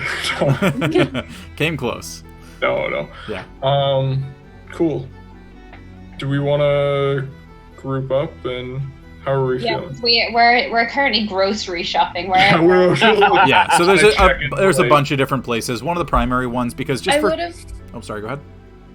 When I left, I would have asked Les, do you want to come with me to get some clothes? You've got this wonderful, amazing new outfit, and I thought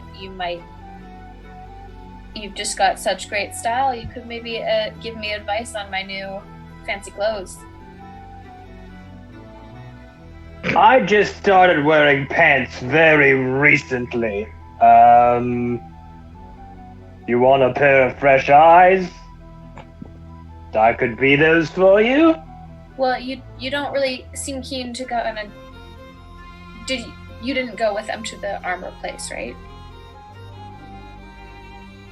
I don't think so. You didn't say you did. Okay.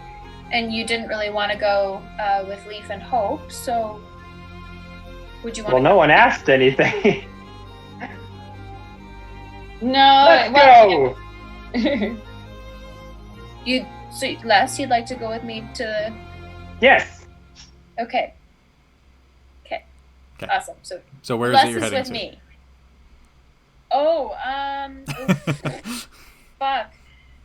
Les, what do you think? House of Purple Silks or Patient Fingers? Les, you would have heard that the House of Silks was a brothel. So, House of Silks.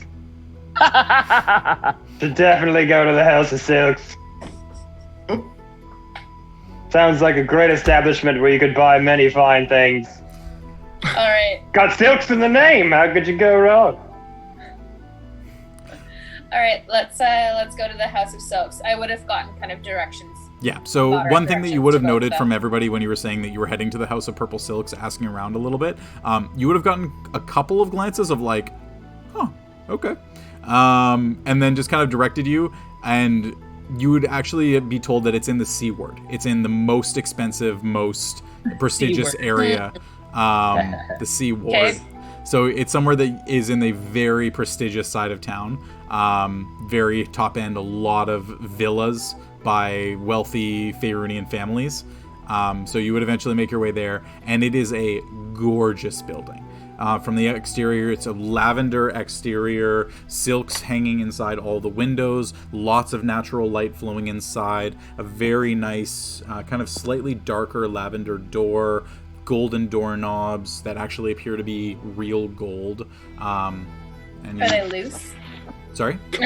Are they loose? No, So they are tightly fitted. Yeah.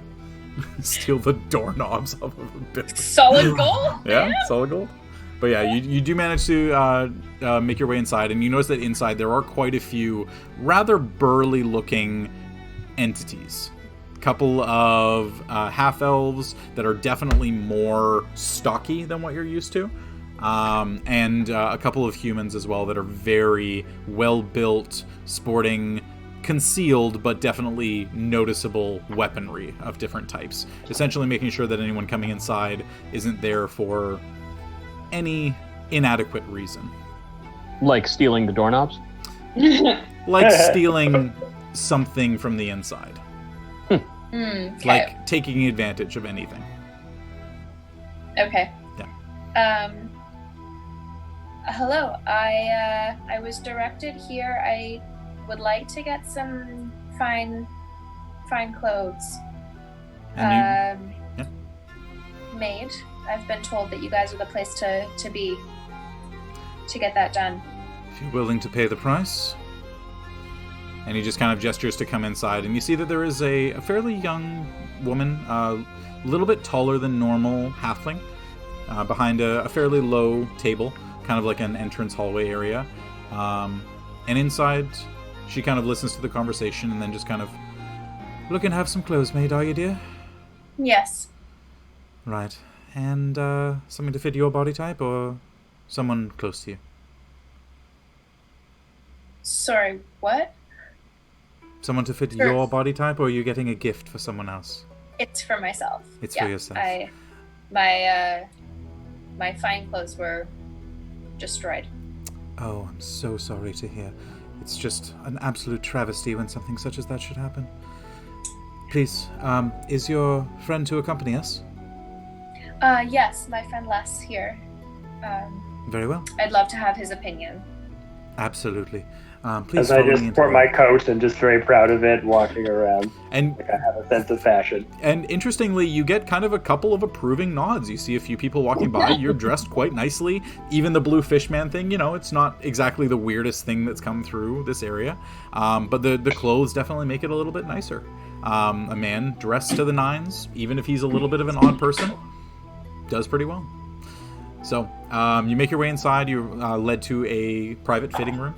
And the halfling eventually sends in two very, very, very finely dressed dwarves, of all things. Definitely not what you would expect for this kind of material work, but the seamstresses are very good. Working on finding your exact measurements, showing you all the different types of linens, of silks, of different materials that you would want to have everything be made out of.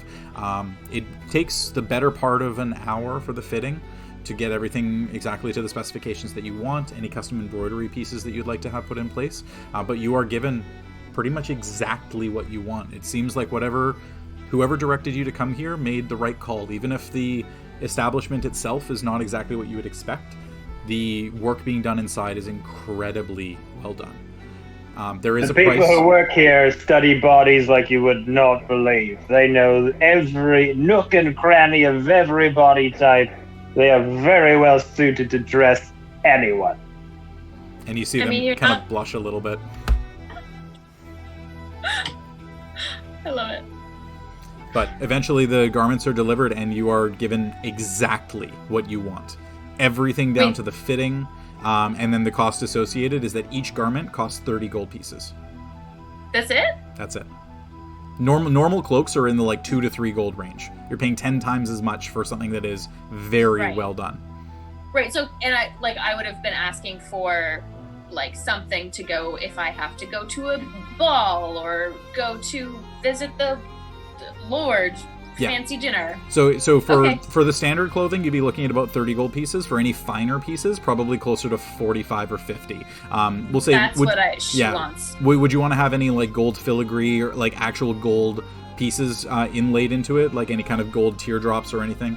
Yeah, Yeah. Okay. that's all of that. Okay. Damn. So for that, so we'll Wants all say of that. we'll say that She wants you're this to be the nicest thing that she could possibly buy. okay. So you would want one set of standard clothes. No, I have my clothes that I'm wearing. But I thought you said you wanted better ones.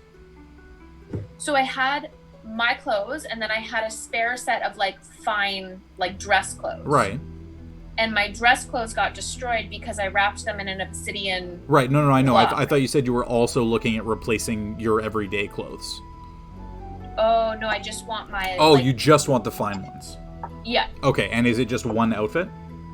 just one outfit. Okay, if that's the case, then yeah. So with the specifics that you'd want, the best dressed anywhere, you would be looking probably in the, I'm going to say 60 gold pieces area. So we'll say 60 gold Perfect. pieces for the single outfit. Yeah. So that would be 6 platinum pieces, right? 6 platinum pieces, yeah. Okay. And then Which plus I would any stay with. any tips you would like to offer to the I will seamstresses. give them 7 platinum pieces. And they just kind of like look at each other and just, thank you, dear. You're welcome. Thank you. I'm more than happy with the outcome. This is exactly what I wanted. And it is exactly anything that you had in your mind's eye when you walked in there is this is what I want to get. It is that. Fitted to a T, exactly what you want in all the right ways. Don't you wish that shop existed in real life? Looking good. Sorry. Don't you wish that shop existed in real life? Oh my god, Oh, they yeah. do. Oh, they Trust do, me, they do. but you know that it sounds about right for the amount of money that you would pay to go there. Yeah, I keep forgetting we're in this like weird income bracket now. Yeah, so just to put in perspective, so everyone is aware, 2 gold pieces is about $20. Like just to kind of give you an idea of roughly what that is, right? So you just paid $600 for a very custom fine dress, right? Which is about right? It's not going to be the No. you know, No. well, no, sorry, it's not No, going to be not the even close. okay. It's not going to be like the ultimate. We're not hitting like couture yet. Yeah, It's we're not a not going Met Gala couture, outfit. right? Like, and this He is the wants thing is, couture. yeah. So, and that's like designers. You're Right. individually seeking out one Sorry. person that works with this specific material on this island, and that's the only thing they do. You're still buying something that is kind of a pre-made design, but it is embroidered to you. That's a not little what she bit. wants. She wants fully custom. She wants the whole 9 yards. Okay, well, either way, I said it at 60 gold. You got it. Yeah, we'll figure that. We'll figure it out. Yeah. Thank you. It's We can also beautiful. tune in for the separate stream where we go through the character creation. No. Oh my god, catwalk. Yeah. Also, thanks Fiora, the tank girl, for the rating. Appreciate Yeah, it. yeah, there's Thanks special. everybody. Welcome in during the perfect time when we're doing clothing shopping. Clothing shopping is done. Yeah. So Now now, fruit shopping. yeah, now Hope and I are looking at a fruit.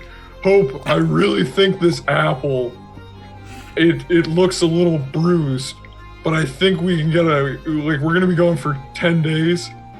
Mm-hmm. I don't know. I can cast Gentle Repose on one of these things. And Well, if there's only the one bruised one, we could maybe have that as our first apple. that's fair. I don't think it'll ruin all of the rest of our apples. I know We there's could- that saying about bad apples, but That's true. We could make like applesauce or like a pie or something with these. That'd be really And cool. goodbye to everyone who rated us. Thank you. So, yeah, so do we want to? I'm assuming everything's ending, so we'll probably link up. Yeah, Yeah. so with all the shopping ending, everybody heading back, with the amount of time that you had spent out, with the fittings being done, with the pieces and the discussions at Zurazal's, there would be the ability for all of you to head back to the Unicorn's Horn. And when you got there, all the maps would be ready, everything prepped for the trip to Secomber the following day. You know that the horses are being delivered in the morning, so you'd be able to set out at any point during the day. The last one would be if anybody wanted to access the Great Library before you went to Secomber, you could do so at some point either during the evening or during the following day before you departed. There's one thing I want to do, and that's cast Sending. Yeah. But I don't know if anyone else has anything they want to do. Shoot. Oh, I'm ready to go. I'm all set. Okay, Yeah, I'm good to go. Oh, Yeah. real quick, before we do, we're looking at taking just the one wagon, yes? Yes, that's something we're actually going to discuss, I think, which one we should take. So, in our gap year, I have converted Strahd's old wagon into my new traveling cart. It looks like it's just a nice merchant's cart. So, if we want to travel in that, we might attract a little less attention than we would in a flame daddy wagon. In the daddy wagon. Well, we gotta give this one a name. It's also got more room, right? That was my understanding. It's larger. It's a larger wagon, but the seats that are in it kind of make it appear smaller, right? Like if somebody has big furniture in a slightly bigger apartment, it looks smaller. But with the way that the doctors converted it, it's more become an individual traveling wagon with a lot of ability for storage. So kind of ripped out a couple of the seats and made it something that can be more used as a working wagon rather than a like fine fashion piece. Cool. Jordy, I might have a couple of things that I want to discuss with you after this. Well, not necessarily tonight, but just separate from the stream. Sure. Cool.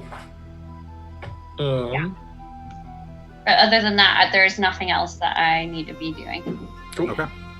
All right. So everybody turning in for the evening. Leif, you wanted to send off a message? Yeah, cast sending. So I want to cast sending to my granny, knowing that Secomber was under attack. I just want to check in on her. So say, hey granny, it's Leif. We're in Waterdeep. Heard there was an attack on Secomber. Are you okay? We'll visit soon. A couple of seconds pass. Leif, it's good to hear your voice. Oh, good. Nothing out of the ordinary here. The home is as it is. Hope you're staying safe. Be well. My best to hope. That's nice. Granny, she's the best. Cool. Yeah, so that's really, I just wanted to kind of check in, make sure she's chill, knowing that. Mm-hmm. Good. All right. So turning in for the evening, nothing transpires over the evening. No, again, Leif, the dreamless sleep continues for you. For everybody else, you're tucked into a very nice warm bed, drinks provided, food provided for the evening. Nothing any of you needing to do overnight. You wake up the following morning. Horses are delivered bright and early, and you have the ability to either make your way if there was anything you wanted to research before leaving, or you can simply head straight out and begin to make the journey to Secomber.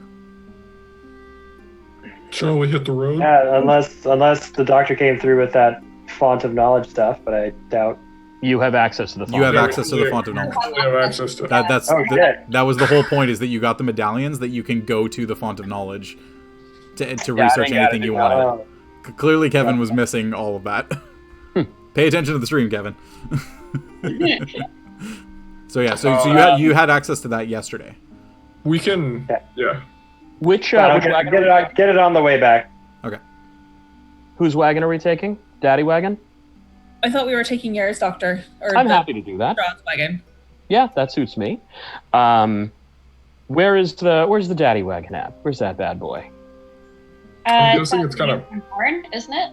Yeah, I think it's at the stables in the Unicorn's Horn. Can we leave it there? Like, is there any sort of parking fee? No fees associated. I will just. Yeah, I'll just let the barkeep at the Horn know that we're going to be leaving our wagon for a little while, and just to check in on it every so often. I assume there's nothing valuable in it. Anyone? No, I don't believe so. Just for safety. Yeah. Yeah, that's all. Just to keep an eye on it. Cool. Yeah. I'm not leaving Cinnamon with it. Cinnamon. No, I assume Cinnamon is coming with you as your steed for the trip. Oh yeah, fully. So we'll say that a couple of the guards are there, essentially making sure how many steeds you actually need, because they don't need to give you more horses than you need. So does anybody already have an existing horse that they're bringing? I'm assuming Aluura, Les, and Elethe need their own, right? Yeah. Oh yeah, we would have needed. Yeah, because you wouldn't have horses while you're there. Yeah. No. Hope you and Leif would have had Cinnamon, so that's 4, and then Doctor, you would have had the one pulling your wagon, so you'd probably need 1 additional. Yes. Okay, awesome. So a total of 4 horses that would be left. The remainder would be brought back to Castle Waterdeep, and then you would have the ability to make your way up along the high road and either out of the northern side of the city or make your way south, depending on the direction that you wanted to take to get to Secomber. The shortest trip would be to head south towards Daggerford and then head east, or you could head up and kind of do a bit of a U-turn back down towards it if you wanted to go that route instead. I wouldn't mind heading south. Yeah, south seems cool. Yeah. Alrighty. Awesome. So, making your way out, traveling, you have the ability to travel at a slow pace, essentially just a leisurely pace, working at 20 miles a day. 30 miles a day is a standard normal pace, or 40 miles a day is a fast pace, and it's about 270 miles to get to Waterdeep. So, kind of a 10 days, 6 days, or 5 days, depending on the pace you want to travel. Sorry, to Secomber. How long is it to Daggerford? You never actually make it all the way to Daggerford. You're kind of cut east a little bit north of where the city is. Great. Cool. That's good. Sorry, normal pace was 6 days. The horses too hard. Just based on our experience in Barovia when we did that, got caught out by Strahd, and I'm still burned by that. Yeah. I also think we wouldn't go too fast paced because I would have liked to be a little bit more aware, knowing that there is a raving band of Orcs. about. True. Very true. Yeah. Hey, I don't want to go Jordy. too fast. For sure. Doc? Jordy, is that a state I'm looking into on the way? No, it's not. Okay, good. Yeah. Cool. All right. Deal with that later. Yeah. So you're heading south. You make your first couple of days travel, pitching on the side of the road. The nice thing really is that the road south coming out of Waterdeep is not exactly an uncommon road. There are a lot of rest areas, a lot of rest stops, a couple of merchant wagons for fresh fruit and vegetables that kind of make their way out from different parts of the city in any given day. Little farms here and there that people are selling off fresh wares. It's more so when you cut east, that's when things start to get a little bit less, a little bit more sparse, right? Less areas to stop.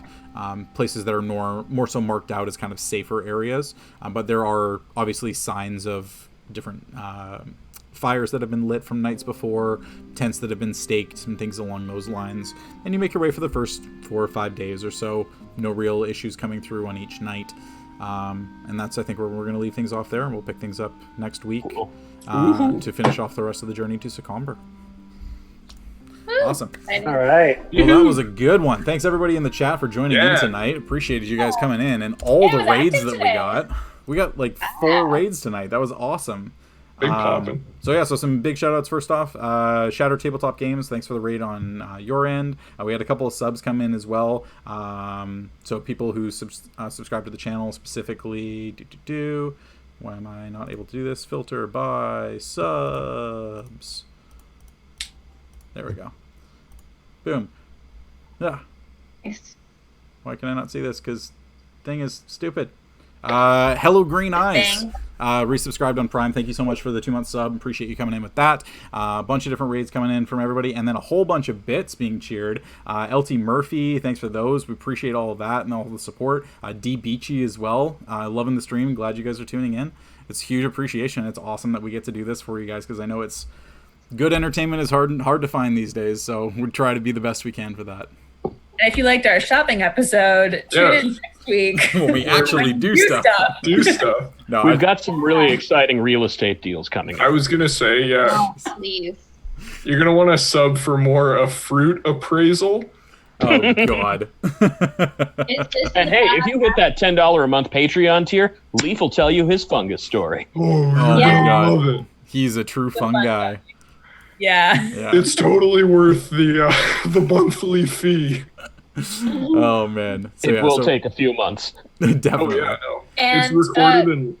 as well, so we need to make sure the user who won the giveaway, make sure that they reach out. Yeah, I'll be reaching out to them. That to them. Cool. Yeah. Cool. So I just need to make sure that I get that brought up. We've got that listed in the chat, so I'll reach out to that individual after the stream, whether it's tonight or tomorrow. We'll get your information. We'll get you your set of dice shipped out as well. Thank you. Punsexual at Hestia_games is the user who won it. And yeah, we'll be running another one of those next week, maybe with another set of dice, maybe with another dice tray, or maybe with another thing that I've been working on 3D printing. You don't know. And thanks to everyone who came out from the Discord. Love seeing you guys in the chat. Yeah. If anyone in the chat right now isn't a part of the Dicecream Academy Discord, you can find the invite link on our Instagram and TikTok and all socials as well. Exactly. And if you don't follow us on social, type !social in the chat. You'll see all of our different social media points there. We've got Instagram, TikTok, as Kevin mentioned, and that's where you can check us all out. Cool. All right, so we're good to go for the evening. Thanks, everybody, for tuning in. We will see you back here same time next week. And we can't wait to come back to the new story. Bye. Yeah. See you guys. Stay safe.